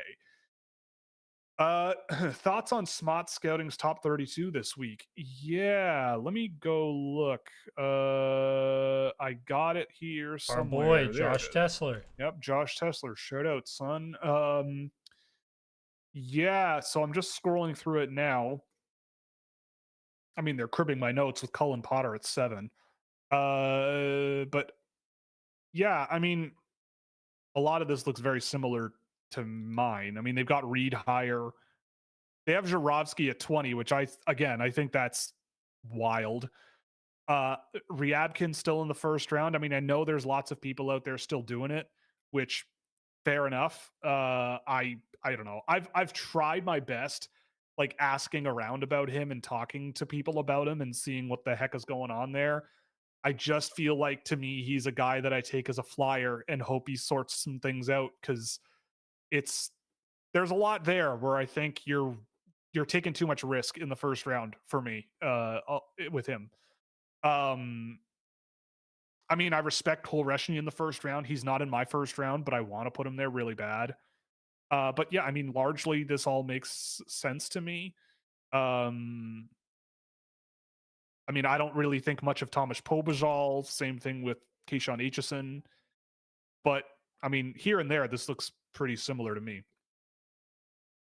By the way, they've got Topias Huninen at 48 here. Shout out to I Topias Huninen. wonder whose influence got him there. Topias Huninen kept his team from being relegated in Liga this year. And how did he do it? By scoring a ton of points. What was Boints, it? boints, boints. He scored, I believe it was 9 points in 4 games against the Pelicans. Let me double check that so that I don't make a fool of myself like I do almost every show. Well, you've Uh, already too late. You've already done it. Not that right. you're getting that wrong. You could be, but we always make fools of ourselves. Come on, That Will. is true. Yes, we do. I don't Yes. like Ovi enough, apparently. So yeah, Topias Huninen to close the season, they won 4 games in a 5-game series to stay up.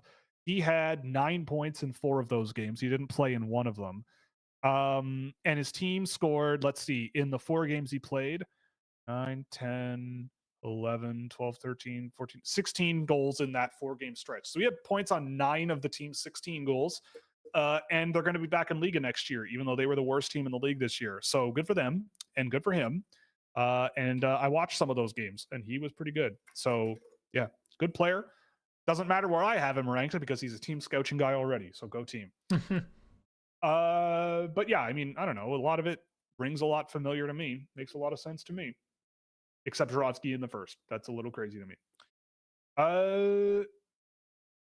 How lucky is it you were born with the last name Scouch? Well, I'll feed you a little tip here. That's not his last name. I wasn't because there are weirdos out there who are gonna camp outside my house if people knew my real name. Your real And name is public, so if you dig, yes. But if you read my name, I show up when you the next time you look in your bathroom mirror. I show up and that's it for you. Lights out. So be careful. Be careful where you go on the internet. Is what. Yeah, I'm I once knocked on the mirror and said his name. And he's like, "Oh, AJ, Yeah. why'd you summon me?" Yeah, I know you personally. I know your name, so it's like it's a mutual thing. Well, people know Mutually my assured name. destruction. My name's already out there. Right. But this is my true. real name. It's true. It is your real name. I hope it's your real name. It'd It'd is. be weird if it wasn't. It would be really weird if it wasn't. But it's on my birth certificate. Right. Not AJ, but the name, what AJ stands for is on my birth certificate.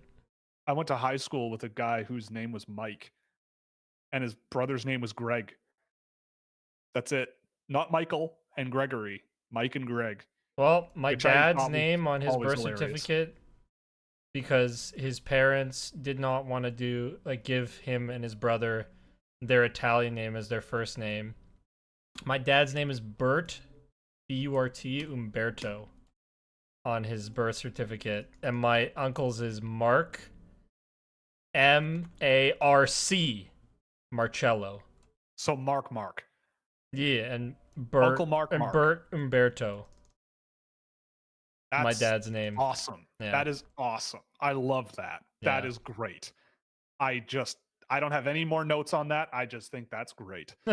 Has anyone told Eric Polkamp he's an overager 5th round pick? Kid needs to calm down. Yeah, you know what? He was really good too for Denver. I will say Eric Polkamp is a really good example of a guy where if you just like the guy, put him on your list. If you think he is a fun player to watch and got some upside, regardless of the things that are in front of him, because I remember watching him when he was a first time eligible. And I swear to God, I swear to whatever God you may worship, whatever. If not, that's cool too. But he was on my list for a stretch in 2022 for that draft on my watch list, I think, when he had 18 points that year for Cedar Rapids. Because I just saw a kid where I'm like, it's not there yet, but this kid can skate and shoot, and that is pretty cool. And he's gone off and had a heck of a career in the NCAA since. Um, so we'll see what happens there. But yeah, I mean, he's been good for Denver to say the least. He looks good. I mean, and the thing about Eric Polkamp too, they showed his picture on the broadcast at one point to talk about the season he's had, and I mean, he just has the profile shot, like his picture that they showed. He just looks like such a college athlete. Like he looks like Johnny Unitas playing hockey, which is hilarious. He just looks like an American collegiate athlete, like the stereotype image of one. But yeah, he was good. How good do you think Martone's fit Martone's fit on the Hawks would be? Do you think him and Bedard would be good line mates? Yes, I do believe they would be. Yep, I like the Uh, fit. I think they would fit perfectly well. I think that Martone being less of a puck carrier and more of a supplementary playmaker is exactly what I think would work for him, because Bedard very, very clearly likes to do a lot with the puck on his stick. I don't know. Watching him all season this year, it's just been pretty obvious that that's a kid who, I don't know what's going on, but he just wants to do a lot on his own. So I don't know. But I think it would be a good fit. And I think the Hawks could just kind of go for it and see what happens. But it also depends on where they're picking in the draft and who's there. But yeah, because I also look at them and like, well, yeah, they kind of have a little bit of everything already, I suppose. So they could just kind of go for Martone and get a nice heart and soul playmaking winger with some size and see what happens. Higgins was invisible against a tight checking team yet again, Mr. Scouch. I mean, I'd say half of Boston College was completely invisible in that game. I don't think Higgins was that bad last night. I heard people really going at him, but I didn't think he was that bad. Also, like Denver is really good at hockey. Like that team is really good, and James Higgins is barely 18 years old, right? So like let's keep some perspective here, right? Um, I think I think Levshinov is double digits negative plus minus. Well, he was like -3 in the third period yesterday, right? Like, I mean, Alex Vlasic kind of hung him out to dry on one of those goals, but yeah, I Doesn't mean, matter. He's got a point. that's true. He got a point. He got a primary assist at 5-on-5. That means it counts. So yeah, Means he's better than Fabian Lascelles. it does. He has more points than Liesel and Oliver Moore combined, and Brad Lambert, I think, right? Oh Brad boy, Lambert. now you're Anyway, just really hurting my soul. but yeah, I don't know. I mean, it. Yeah, I don't know. When I watch Artyom Levshinov this year, I do not see an NHL player, and I see a guy who, like, I don't know why they keep trotting him out on the power play. I don't get it, but I'm not Anders Sorensen. Like, I They're don't make letting those the kids decisions, play, bro. but they're letting him play. They're just doing it. And they're living by it. But I mean, hey, they were fun to watch for long stretches of the game. Thoughts on Albert Grossman? He's gross. Wow, awesome. Are we talking about Albert Grossman, the American entrepreneur who is into rock and roll? He's famous for managing Bob Dylan and Janis Joplin. Is that the Bob we're talking about here? Because I don't see a hockey player named Albert Grossman, but yeah, I don't see it. Elite prospects, it doesn't even pop up anything. So I don't know if you messed up the name or something, but Albert Grossman, the music manager. I mean, Janis Joplin's kind of cool. Bob Dylan's all right, I suppose. I'm not a big Bob Dylan guy. I didn't grow up that way. Unless you're also talking about Albert Grossman, the portfolio manager of a small cap strategy at Clearbridge Investments since 2014, with 32 years of investment industry experience. Shout out Albert Grossman of Clearbridge Investments. You just got a shout out to 60 people. He probably has But never watched our show and knows nothing about you. could you imagine if he was watching? If that's who that is, That'd be if that awesome. person, hey, what do you think about me, with my small cap investment strategy job? Uh, I mean, I applaud anybody who's in small cap investment strategy because that is, I don't know, that's a job. That is. Will's gonna say incredibly It's boring not that it's job. boring. It's just that like being good at it must be extremely hard because there are probably so many friggin' small cap companies.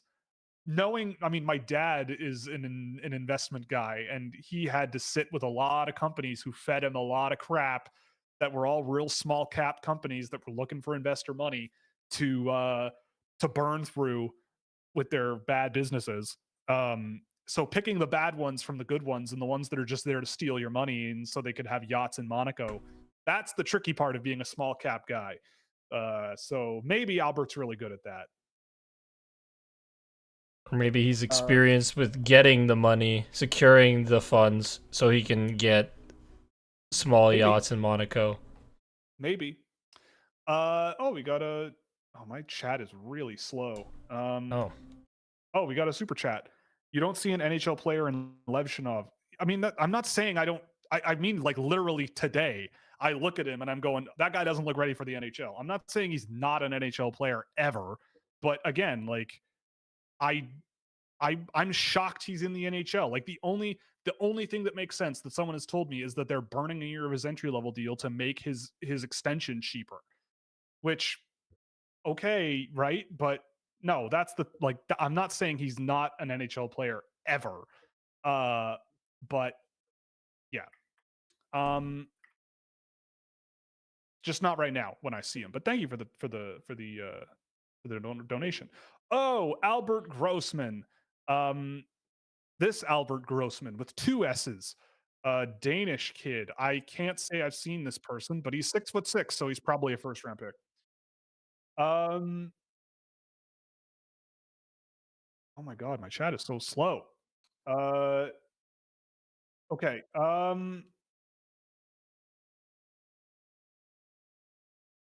Mexico has the best hot dogs? Okay. Sure. Anyone else know if the Niagara Ice Dogs punishment is real? Yeah, this is a crazy story. So, I mean, the Niagara Ice Dogs, for anyone who doesn't live in Ontario or who is not aware, the Ice Dogs brand and everything is a nightmare. They have been through the ringer and back, and they got penalized for a very nondescript thing. Let me just see if I can find the accurate report here. Um, but what I mean, I would imagine it's real. Um, but the quote that popped up was reached out to the OHL and was informed that the Niagara Ice Dogs are under league and team imposed disciplinary measures as a result of an off ice incident. And those sanctions require all players in the lineup to sit for one period in this series versus Barrie, including goaltenders. I don't know what that means. I don't know how that works. I didn't watch any of the game because I was prepping for this. So maybe someone's watching that game and knows what happened there because I don't have a clue what makes sense. I don't know how any of that makes sense. Like, did nobody play for a period and they just, I don't know. It doesn't really make any sense. But anyway, Niagara's always a fun team to follow along with. I mean, if you want to see some fun, go look at the guy who owned the team before he was forced to sell them because he was too much of a meanie pants, and his history where he bought an OJHL team and they may never have won more than 10 games in a season because he also was the head coach and the general manager while also being the owner and the general manager of the Ice Dogs. So this guy, I don't know what he was doing all day, but it was yeah. Then things ended very poorly for them. What are your thoughts on highly touted Murat Shianov? Oh God. David Phillips, what has he got for me today? Who is this? Who is Probably Murat someone Chiani? bad. Oh, a goaltender who plays in the Swiss Junior League, who is a re-entry and 6 feet tall. Well, I'm not answering that. Let's move on. Okay, thoughts on Callum Tongue? I've never heard that name before in my life, so I will put it on the list because I don't know. I don't have an answer for you. I'm sorry. Oh, a goaltender. Well, okay, then. Okay, flip a coin, roll a d20, and that's what I think. The higher the number, the more elite a goaltender he may be, possibly, but I'm not guaranteeing it. What are your thoughts on Ryan Chesley? I mean, Ryan Chesley has always been a perfectly adequate guy to me. I think he is a fine minutes munching dude. He wouldn't have been my pick at 37 that year.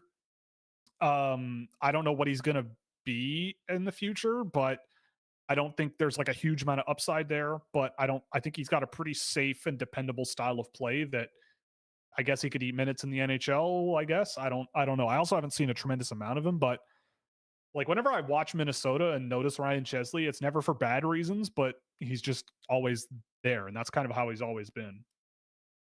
Thoughts on James Haggins' performance against Denver? I mean, again, like I thought it was fine. Like obviously, I think Boston College as a whole just struggled, except for Teddy Stiga, who is awesome. And yes, I'm biased. I'm well aware. But yeah, I mean, look, I think it is an issue that James Haggins under pressure is a bit of a problem, but I don't think that's uncommon. And obviously, when you're playing in a game like that as a freshman, it's not easy for anybody, right? Like did Adam Fantilli win a national championship when he went, or Jack Eichel? I don't remember. I'm gonna look, but like not everybody can win a championship, and uh, yeah. So Fantilli won the Big Ten championship. It looks like, um, and it doesn't look like Eichel won one either. He was the Hockey East champion. So regardless, Denver's a really hard team to beat. I mean, look, the thing is, like, the upside of James Haggins is always evident. It's always going to be there. The skill level, the pace of his game is really good. It's just a matter of figuring out how to deal with the physicality on the puck. But at the end of the day, like his numbers on the data track that I have is still really, really, really good. And at first in the season, it wasn't as good. And he's been really, really consistently perfectly fine, I would say, between now and the end of the game, or between now and December, I would say. Uh, okay. I'm a big Blackhawks fan as one can be, and I see Oliver Moore as a hair on fire third line driver on a great team. I mean, I don't think that that's too outlandish. I think that what we've got is a good, at the very worst, a really good third line forward. I don't Nah, think he's the GOAT, like the title says. Come on. Yeah, he's the greatest of all time. I don't think he is quite as I don't think he's quite as, what's the word I'm looking for, as effective on the wing as he is. Sorry, my link to my creator studio died. I don't know what's going on here, but there we are. But yeah, I mean, I don't think he's got like the style of play to be a winger in the NHL, but he's also small, and so playing center, he's probably going to need a lot of guts from the coach to put him there. But I just feel like along the boards is kind of limiting his best traits. But I still thought he was really good yesterday for Chicago. And I mean, I think he's a guy who, I don't know. I feel like he's a guy you win with. And I think that's the point. I love guys that when you watch them, you go, this guy wants to win. He's going to compete every shift. He goes fast. He plays hard. He plays competitive. And he does what he can to create offense, right? Like, I think there are tweaks that need to be made with him to make him a better offensive player. But I've seen what he's capable of. And so hopefully he can do that more. Thoughts on Penn State's Serrato and Fink? I love Charlie Serrato. Like, honestly, if Charlie Serrato came up as like a mid to late round draft pick this year, I would not say no. Fink, I'm a little cooler on, but he's a really good finisher. Like once the puck's in the offensive zone, Aiden Fink can really rip it and make plays on everything. Serrato is just a really, really skilled, really creative and flashy guy who I love to watch. Like, I don't know if he's an NHL player, but someone's either going to draft him or sign him eventually, and it's gonna look fun for a while. All right, a lot of kids talking. Ovechkin as a kid was AJ Spellacy plus Yarmir Yager. Pretty much, honestly, that's not the craziest comparison. Except with also ridiculously good shot. Not that Yager didn't have one of those too, but yeah. Any thoughts on Ivan Arkhipov and Philip Holst Persson? Oh yeah, Ivan Arkhipov. Someone asked about him a while ago, so I went and watched. I mean, I didn't really see too much there that really moved the needle for me to look at him as an NHL pick. But maybe a guy that you keep an eye on in Russia. But I didn't like. Again, it's one of those things where it's like I didn't think he was like a poor quality player, but I don't think he was like NHL draft bar meeting like at any point in the draft. But an interesting one. Philip Holst Persson is one that also sounds familiar. Let me see if I remember him from where he's playing. Oh yeah, this guy. Yeah, for Luleå. Yeah, I like this guy too. I've only seen him in spurts, so this is a good reminder for me to go watch him again. I do wonder about his ability to play like at NHL pace of play. Like I think he's very, very, very, very, very skilled and a lot of fun to watch, but he's pretty thin in terms of his frame and like not the quickest, most agile guy in the world, but he is very, very skilled. And, he's an 06, so he's a little on the older side, but a good player. I like him. I'll check him out again because it's been a while since I've seen him. But yeah, he's a good one. Fun one. Anyone know the prerequisite to winning a hockey game? Oh yeah, it does relate. Yes, yes, it does. Let's move on.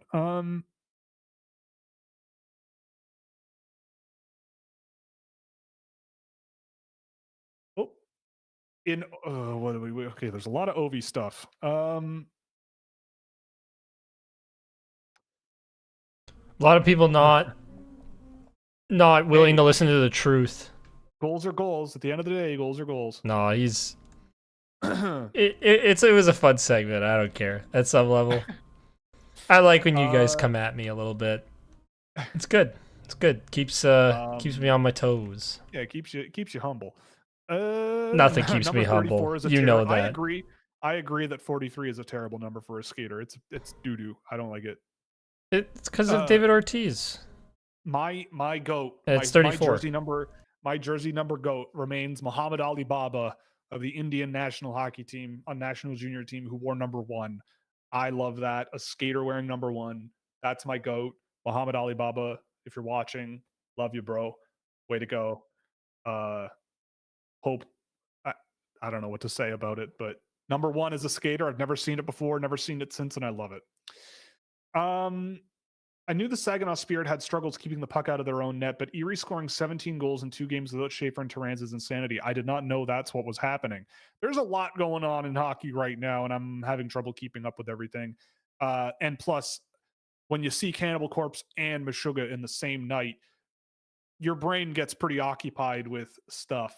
But yeah, I mean, that's pretty crazy. If Saginaw doesn't pull it off, that's going to be pretty wild. When I was watching Boston College games to see Cutter, Leonard stood out as the best player every game. Yeah, I mean, I would agree with that. Like, I like Cutter Gauthier as well, but Cutter Gauthier is a little bit up the more Gabe Perreault alley, where it's like the skill, the finishing ability, that's all there. You can see it, obviously. I think he's bigger and has a better shot than Perreault, but I can totally see why a guy like Ryan Leonard would stick out a little bit more to you as well. Like just casually watching and noticing that, because he is I'd say more noticeable player in more areas. The most overrated thing in hockey is a defenseman that doesn't defend first and foremost. The most overrated thing is a defenseman. This was in reference to when we were talking about Lane Hudson. Right. So this person is saying that Lane Hudson sucks now, is what they're saying. Right. Okay. Maybe. That's just like your opinion, man. Do you think the Panthers would trade Gustav Forsling for Lane Hudson? I mean, Why?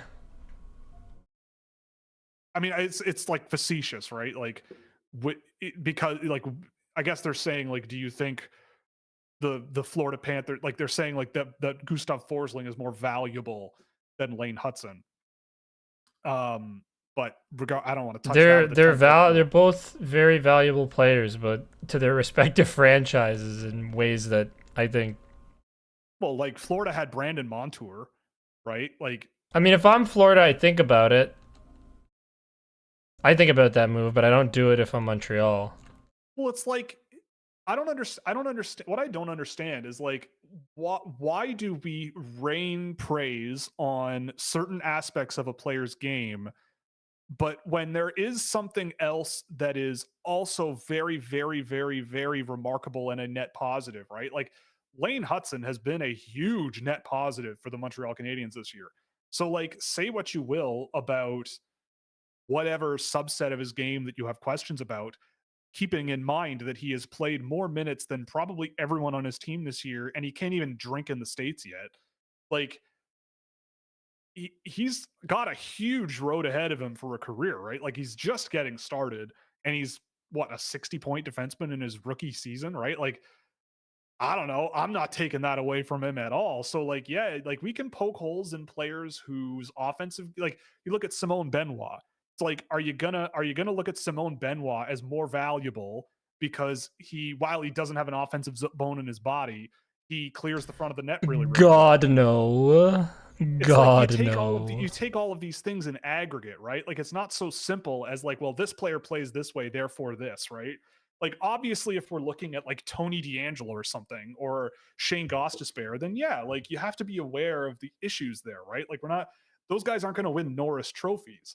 But a guy like Lane Hudson, with how he plays and everything, like, and look at where Quinn Hughes was when he first started in the NHL, right? People were saying the literally exact same things about Quinn Hughes that they're saying about Lane Hudson just 7 years later. Like literally the same thing where Hughes is too small. He can't skate as well. He's not physical enough defensively, or not skating as well, but he's not very physical defensively, and he's going to get run over and skated around by NHL defensive opponents, right? Like, well, he's pretty good now, right? Like they gave him time and they gave him reps, and he got there, right? It's not impossible. So I don't know. I think it's not that simple, I guess is what I'm saying. Um and yes, I see that Denver Barkey also has 7 points in 2 games to start the playoffs. Yeah. I mean, if you want a playoff guy, I want Denver Barkey on my team. That guy goes and he's annoying and fun. Would Frondell not be a second line center behind Celebrini? This is just me talking. I don't think Frondell plays as well in the NHL as a center than he does a winger. Like I think he could if you gave him time to, you know, develop his skill level and the pace of his game and all of those things and his ability to carry the puck and all of those things. I could see it. But as he is right now, like the difference I've seen in his quality of play as a forechecking complementary winger who does well with more possession focused players, it's way better for his style of play, in my opinion, than being like the guy. And to me, being a center on the line, like you're the guy. And I think his defensive abilities would be fine as a center in the NHL. But in terms of like what I would want as a center, I don't think he's quite there. But I think he's a very capable and very, very, very, very projectable player. So I don't think he's not going to be like, I don't think he's not going to be a thing. But for me, I think that his natural style of play is best suited as a winger. But with time, I can't say it's impossible he won't play center in the NHL. Like it's not, I can't say it's impossible. Jaden Perron transferred to Michigan. Thoughts on if it'll help his development? Well, I mean, him and Sacha Boisvert both transferring is pretty crazy for North Dakota. I mean, I've only seen North Dakota here and there over the last few years, and I thought Perron's looked better than his numbers would indicate. But he is still a player who I think has some lessons to learn. Is Michigan the place to do it? I could see it working. Sure. I mean, I really, really love Jaden Perron as a player. It worked for transferring worked for Isaac Howard, and there are similarities in style of play between those two guys. So maybe the same will happen for Perron. Are any of Alexander Pershikov, Bruno Osmanis, Tomasz Pobajal, or Václav Nestrasil worthy of a late first round pick? I don't think so. I don't think Pershikov gets picked. I wouldn't do it. Pobazal, I haven't really liked all that much this year, but I haven't seen him in a while. Nestrasil, you'd be taking a huge bet on his development. Osmanis, I just don't think I would do it. I don't think he's a bad player, and he's on my list, but I couldn't, if he came up as a first round pick, I don't think I would do it. So to answer your question in short, no, I don't think so. Lyndon Lakovich goes 3. Yeah, it's entirely possible. How far do you think Bear drops due to his injury? Probably a little bit. Achilles injuries really suck. That sucks. And there's no guarantee that he is going to be healthy forever thanks to that. But you never know. I mean, if he in this draft class, he would very quickly become one of the more projectable options if he does slip quite a bit in the draft. But obviously, I think it's I think the right question is one that's impossible to answer. It's like, how bad do you think it is? And I don't know, right? Like, I don't have access to his doctors. I don't have my own doctors to reflect on and talk about or do my own examinations or something. I don't have that access. So that's what would help me make the informed decision. But the injury doesn't seem pleasant. Yeah, we talked a bit about Aiden Fink already. Cole Temple thoughts. I really like him. Really good forechecker, really good high pace energy guy. He has a high bar to meet once he gets to the NHL, or if he ever gets there. But I do think he is going to be a decent bet in the middle rounds of the draft. I think he's in my top 50. And if he's a guy in the mid rounds, I think he could be at least a good junior scorer. I think he could be a good junior player for Everett for the next couple of years. Thoughts on Carson Dorwart? That's a name I haven't heard in a very long time. Carson Dorwart. Oh, that's why I haven't heard his name in a long time, because he's a 2021 eligible player who just signed with Philadelphia. I mean, I can't give you too detailed of a breakdown on him. I can't say I've seen him very much. I mean, I've watched Michigan State quite a lot, but his name has never really like crossed my desk over the course of the last season or two, watching that team a lot. At least not to give you a detailed answer, I should say, but I'll take a look. Carson Dorwart. All right. What do we got? Brian, believe it or not, I am actually Irish, but my last name is not McScouch. But my family does hail from Northern Ireland, so take that for what you will. I am an Ulster. I'm an Ulster Unionist in my soul from centuries past, but I mean, I think part of the reason my family in the old days fled Northern Ireland because they weren't super cool with the whole British thing. And they got out of there before the whole Northern Ireland thing 100 years ago. So I don't really have a horse in the fight, but I have gone back to where my family originally came from. I went there in Ireland, in Northern Ireland, and went to a church apparently where some of my oldest family members are buried, and all of the headstones were too weathered to read. So I went all that way and got nothing out of it, but it was kind of cool. Hey, well, it's better. You know what? It's better that their headstones are faded than the way it works in my nonno's hometown. What would that be? They dig up the old bodies and put new ones in once they fully disintegrated. Oh, yeah. I mean, Europe does that pretty often, right? Like, look at the Paris catacombs. They're full of dead bodies. It's pretty crazy. You ever been down there? It's nuts. Guess the round where Cooper Simpson is picked. 4.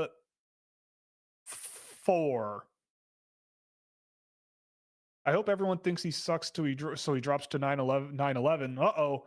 And then Bear drops to the late first. Maybe. I mean, maybe, but I think that would be a pretty darn good swing to take, even if he misses. I agree that Higgins was fine. I think he was fine, especially considering the context. Thoughts on goalie Victor Levchenko? Absolutely absurd stat line. Yeah, so I've watched him a bunch this year, and I've talked to David Phillips about him, actually, because I'm curious about him as well. So for those who are unfamiliar, Victor Levchenko plays for Novokomsk's junior team. in net, and he is a 2007 born goaltender who is playing in the MHL on, I believe, the worst team in the entire league. He is he is 115-2 this season with a 373 goals against average and a 929 save percentage. So just for the record, let me just go back in his games played here a little bit. So the last, holy mother of God. So the last 8 games he played with this team before getting promoted to the second division team of that program in that league. God. He saved 47 of 51, 63 of 66, 50 of 53, 47 of 51, 54 of 58, 47 of 50, 33 of 38, 59 of 63. And there was a game in October on the 19th. He saved 74 shots of 75, and they won in a shootout. Like, I mean, I don't know if I've come across a profile like that before in my life. Now, I've watched him play, and I'm not sure that he's like a super gigantic, huge upside steal. But I mean, does someone throw a pick at him late just to see what happens? Maybe. But like, if you're 6 feet tall and I'm watching you play goal, like, you need to be super, super, super athletic. And I just haven't seen that out of him. And I know David feels similarly. But I mean, the numbers are the numbers. Like, you face 50 shots a night, you're a busy boy, and he's doing well under that kind of workload over and over and over again, which matters to some level. Sorry if I'm asking something that was covered, but how soon do you think Ryan Leonard gets a top 6? I mean, I think Ryan Leonard in the third line for now is no problem. I think you just let him play there, maybe give him some reps on the power play. Second unit is a shot threat to get some pucks on net. But I like him. I like Ryan Leonard as a top 9 middle 6 guy anyway, right? Like, I think that's perfectly acceptable. And if he's on a third line on the best team in the league, that makes sense to me, right? Like, that's a solid role to have when you're a potential President's Trophy winning team. Do you think Eamon Powell gets signed? I hope so, because I think he's been pretty good for Boston College. It's not Seamus that's on Boston College, right? Eamon Powell. Yeah, he's the one on Boston College. I hope so. I mean, I've liked him for years. I think he's looked solid. You know, sure. I hope so, is what my answer would be. Is Hudson Stankoven 2.0 in terms of a pop next season? You shut up right now. You take those words out of your mouth. Logan Stankoven has been much better than his points would indicate. I mean, I don't know. For Hudson, the amount of headroom to get better is very small, considering how many points he scored this year. But there's a lot of room for things not to go so well for him. But I don't know. I don't care.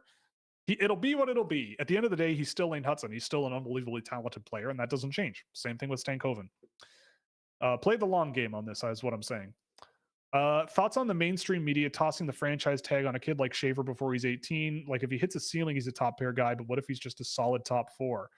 Well, yeah, I mean, this is tale as old as time, right? Owen Power is Victor Hedman, right? Like, this is just how it goes. And this is why I think people think I'm like a curmudgeon or something, right? Like, where it's like, oh yeah, like, everybody seems to think that this player is a franchise player, but then here comes Will Scouch talking about Matt Schaefer being a really good top pair or minutes eater that leans offensively and maybe isn't the best defensive player in the world, right? Like, and it might depend on the situation he's in based on, where his career goes, right? Like, I think that's reasonable. But if you're not out there being like, this kid's sick and he's going to be a number 1 defenseman and he's going to score 100 points and win he's going to win Norris trophies and he's that good, fellas. He's good. He's that good. It's like, you're just saying that, right? Like, this is just the song and dance every year. This is what happens.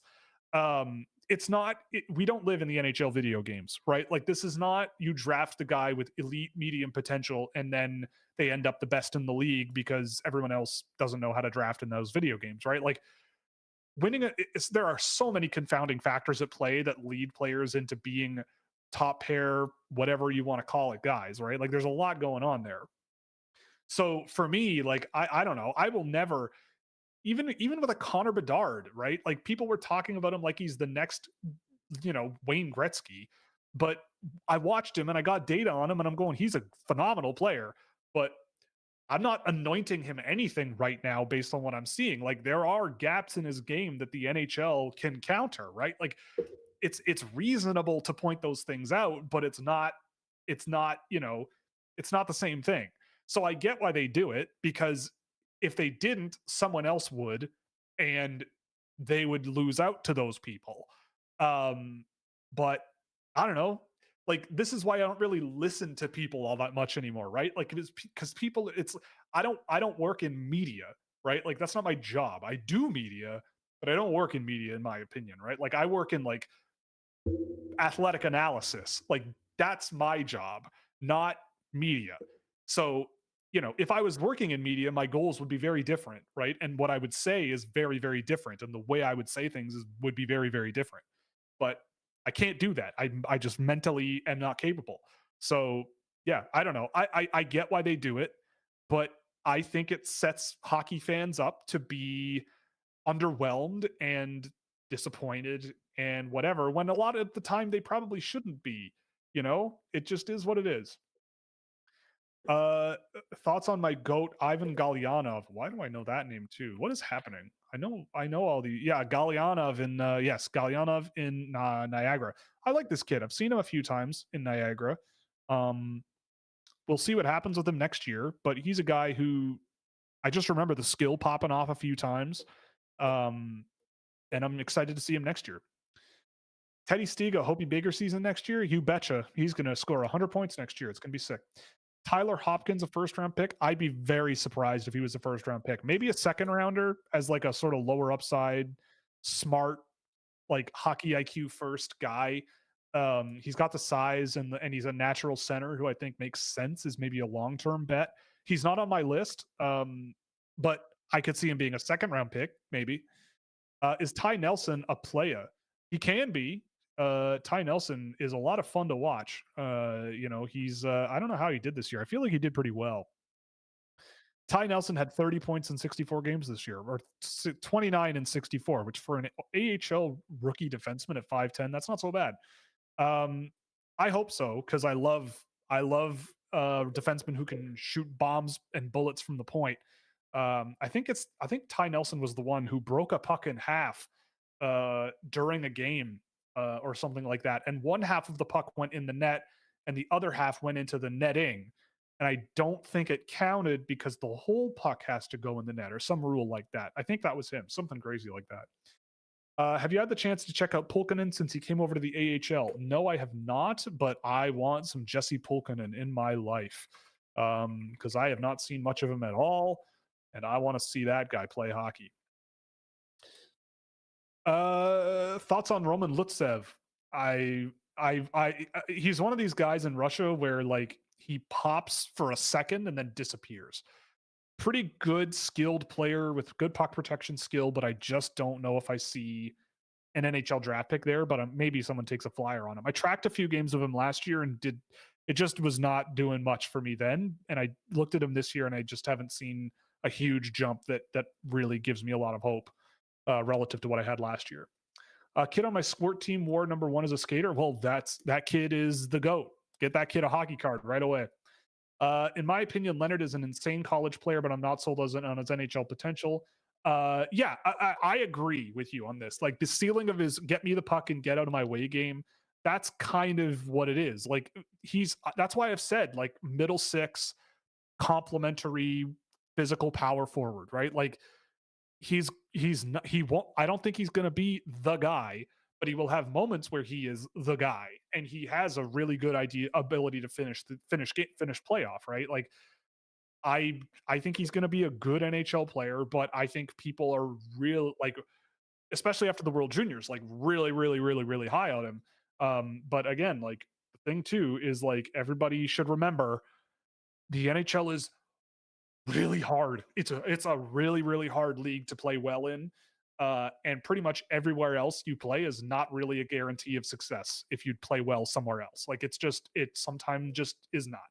Not saying that's the case with Leonard, but I think he's going to fall somewhere in the middle of a lineup and be a very good auxiliary player to have on your lineup that does things you need to do in the NHL.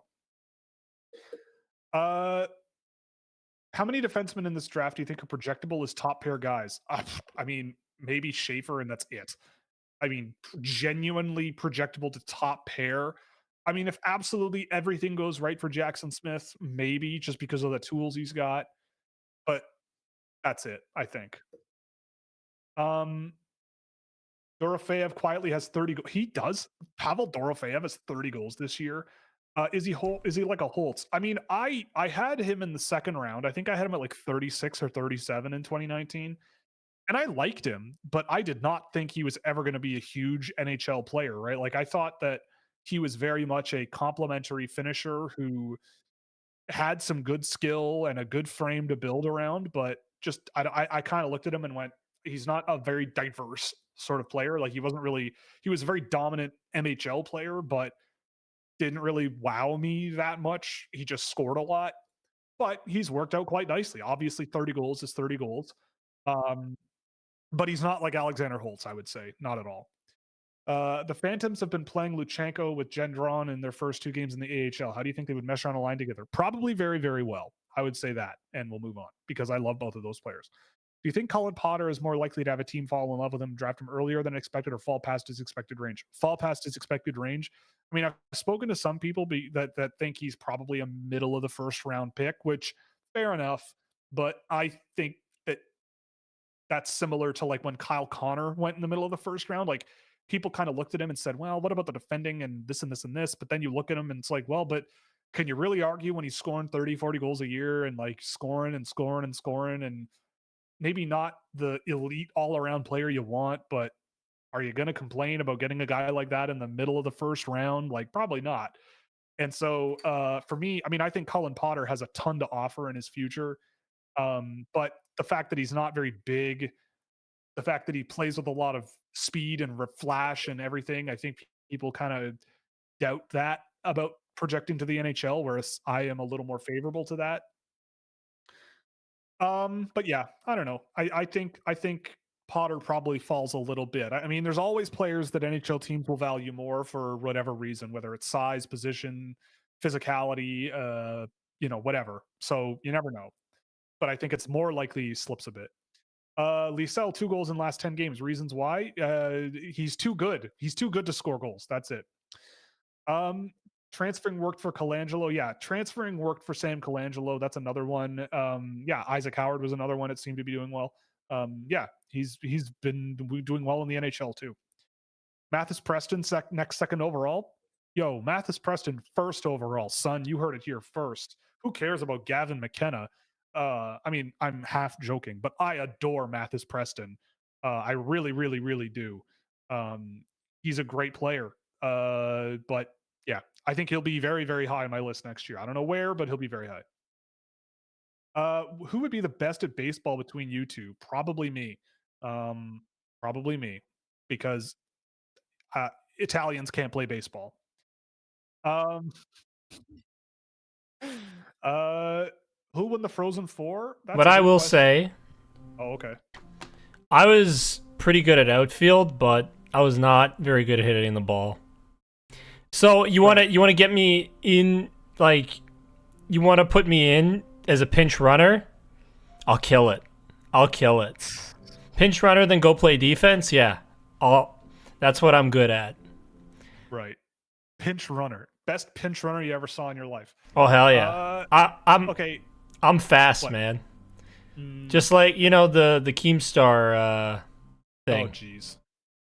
Fast as puck, boy. Oh, boy. Oh, brother. By the way, the Frozen Four is in St. Louis this year. I did not realize that. But who will win it? I mean, Denver was looking pretty darn good last night. They were looking pretty darn good. I mean, if it's a Denver-Boston U final, that would be wild. And that would be a don't miss that one game.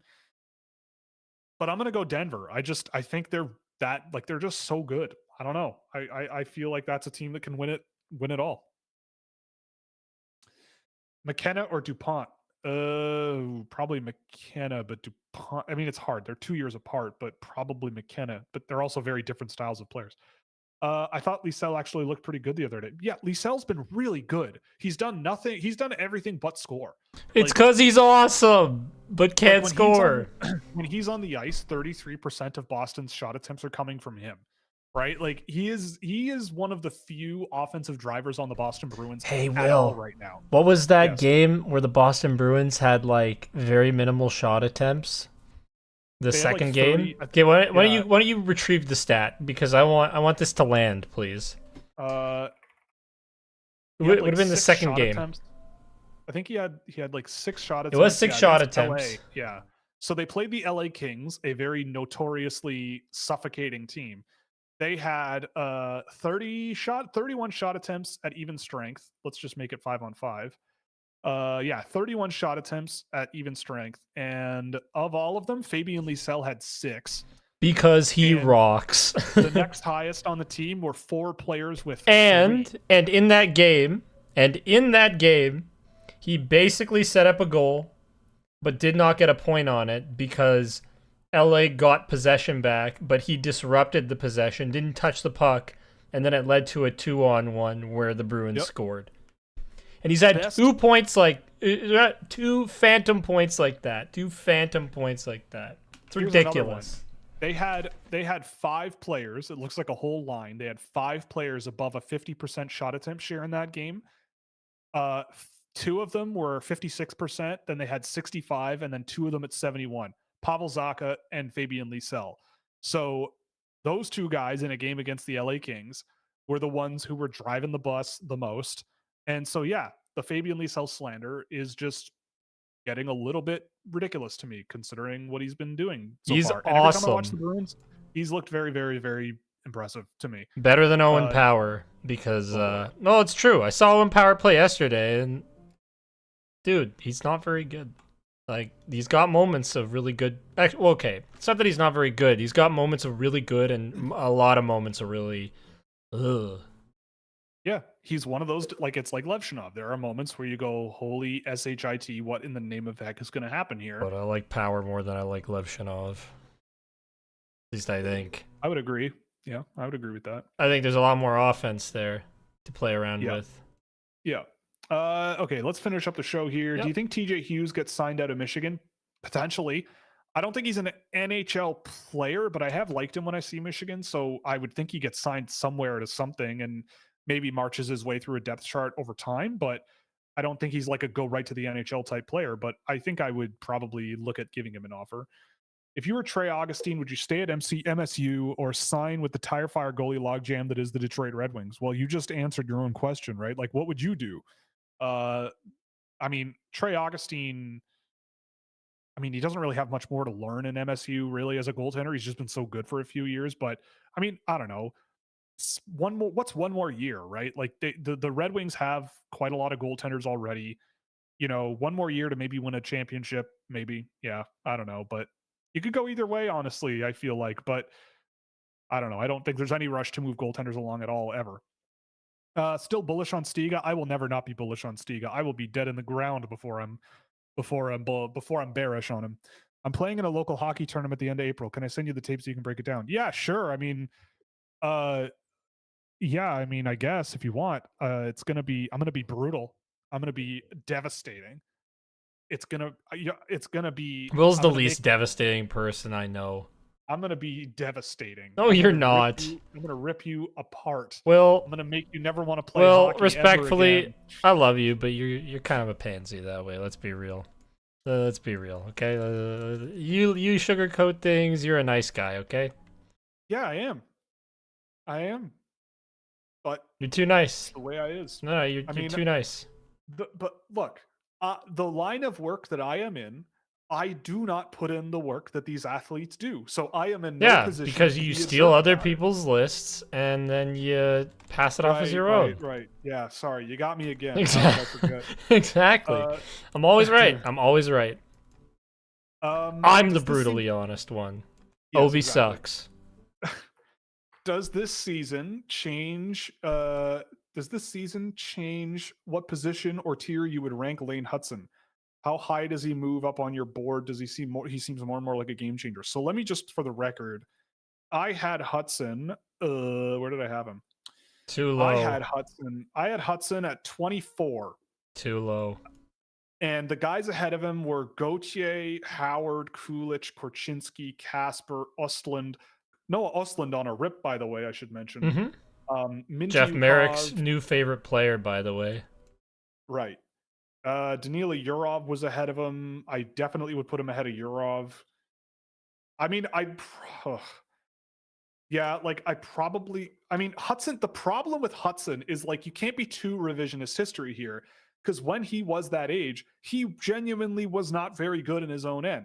Like the offense didn't quite outweigh the defensive issues, in my opinion, at the time, but you still saw the potential, right? Like that tier for me stretched all the way to 7. Like my tier was 7 through 26. Like that was it was such a close group of players.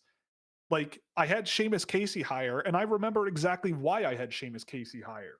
I felt like Lane Hudson's style of play was just going to have trouble translating to the NHL, whereas Casey was more straightforward, executed things more cleanly and more quickly. And Lane Hudson, he just rides that envelope of risk a lot. And so it's like, how do you value that accurately, right? At the end of the day, it doesn't really matter all that much because I had him 40 picks higher than he actually went. And like, it didn't take very long in the draft for me to go, I mean, being realistic, I mean, there might be guys I have ranked higher, but you can get those guys later probably. But I'm not going to take Lane Hudson. I'm not going to not consider Lane Hudson at point X in the draft. It did not take very long. Especially once Brad Lambert was off the board or something, right? Like the other thing to keep in mind too is like we're still pretty early in these guys' draft cycles or these guys' NHL careers, right? Like a lot of these guys, Lane Hudson has about the best situation you could imagine for Lane Hudson, where the coach is just playing him, and he can get away with it, and he can play offensively and get those sheltered minutes and get those sheltered situations. And well, he's not getting sheltered minutes, but you know what I mean. He's getting a very favorable deal. Whereas a guy like Brad Lambert just hasn't had that opportunity because one team is in a completely different situation from another. And I'm still thinking that at the end of the day, and both ends of the ice and driving overall results, I trust Brad Lambert a little more. But Hudson is still an unbelievable offensive defenseman, and that has to be like, would I dump him up a tier to be in the second tier with Slavkovsky, Juracek, and Nemec? I mean, probably, right? Like he's already better than Slavkovsky. Yeah, like I think that draft has really turned out to be a ton of players kind of on a similar plane. But like with Logan Cooley at the top. Yep. Right? Like that's kind of how I've seen things lately. But yeah, I mean, maybe Logan Cooley, Lane Hudson, and Shane Wright at the top with Brad Lambert like just kind of behind. I mean, based on what I've seen of Frank Nazar and it's been a good draft though. It's been really good. I mean, that draft has looked good. Even Leon Bixell looked kind of good. I mean, obviously he's not like top end of the draft good so far. Sam Rinzel looked really, really good, but yeah, I mean, he's been all right. And so yeah, there's a lot of good stuff coming out of that draft. And I think we're still waiting for the chips to fall.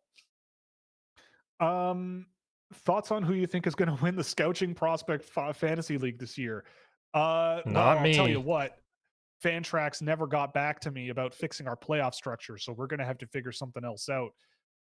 For some reason, Fantrax allows you to have a league where the last week of the season, there's no hockey being played. So somehow that got set up that way. And I'm going to blame myself because I am not a very good fantasy hockey commissioner. What do you see in Max Plant? I mean, he's a smart, skilled kid. I don't know about long-term NHL, but interesting player. Yeah, super smart, skilled kid. Let's finish this up. Thoughts on your boy Yuri Tihacek moving to Liga for Karpat? Does he finally get an NHL contract soon? I'm not optimistic. He'll never get an NHL contract at this point, but yeah, probably not. He's still good to us. We'd give him a contract. You cannot pay me you could not pay me an amount of money. You know, like if a Russian bot farm came to me and said, we'll give you $20 million a month, like they did with all those influencers not too long ago, to say that Yuri Tihacek was not actually a potentially solid NHL defenseman, I would say no to the money. Because he is, I don't know, every time I watch Tihacek, I see a guy who just is good. And if he were 2 inches taller, I bet he would be drafted and on a NHL pipeline on the way. I feel like he's going to have a field day in Finland, honestly. So hopefully it works out, and he continues on his road, whatever that road looks like. Maybe I'll go see him. Maybe I'll go down to Oulu and see him down in Finland one day. I don't know. So is it But time, anyway, Mr. Scouch? Yeah, I think it's time. I think it's time to call it. I think we're gonna call it a day here. On that note, thank you very much for joining us. Again, you can check out all of our sponsors in the chat or in the description. Puck Preps, we've got the USA Hockey Nationals coming up this week. So check out Puck Preps. I'll be helping out covering the 16Us, but we have 16, 15, and 14U all covered. We'll be back again. If you want a subscription to Scouching, you'll get access to my full rankings with write-ups for every single player on the list. But if you want to wait until Thursday, you get a watered down version with the full list in there as well. And we'll talk about it on Thursday. Nobody wants the watered down version. It's just like getting apple juice as a kid. You wanted it without water. Well, yeah, I mean, yeah, you don't want watered down apple juice, right? Nobody wants that. That's what my mom gave me, man. She didn't want me having watered down apple juice. That was the thing in my family. They watered it down a bit so it wasn't as sweet and as sugary. Actually, you know what though? I think that's a fair thing with regards to apple juice and the apple juice products that we have here in Canada. Some of them are like, diabetes in a can, so watering it down I think makes a lot of sense. My cousin said to my mother, my mom lets me have it straight without any water, and my mom knew he was lying. Oh well, anyway, on that note, we're going to call it. Thank you very much. This was a lot of fun. We'll see you Thursday afternoon at 2 p.m. Eastern Standard Time. Job again. You already went through the thing. You're all great, and we'll see you then. Toodles, au revoir, sayonara. Go Leafs, go, even though they've broken my heart and soul.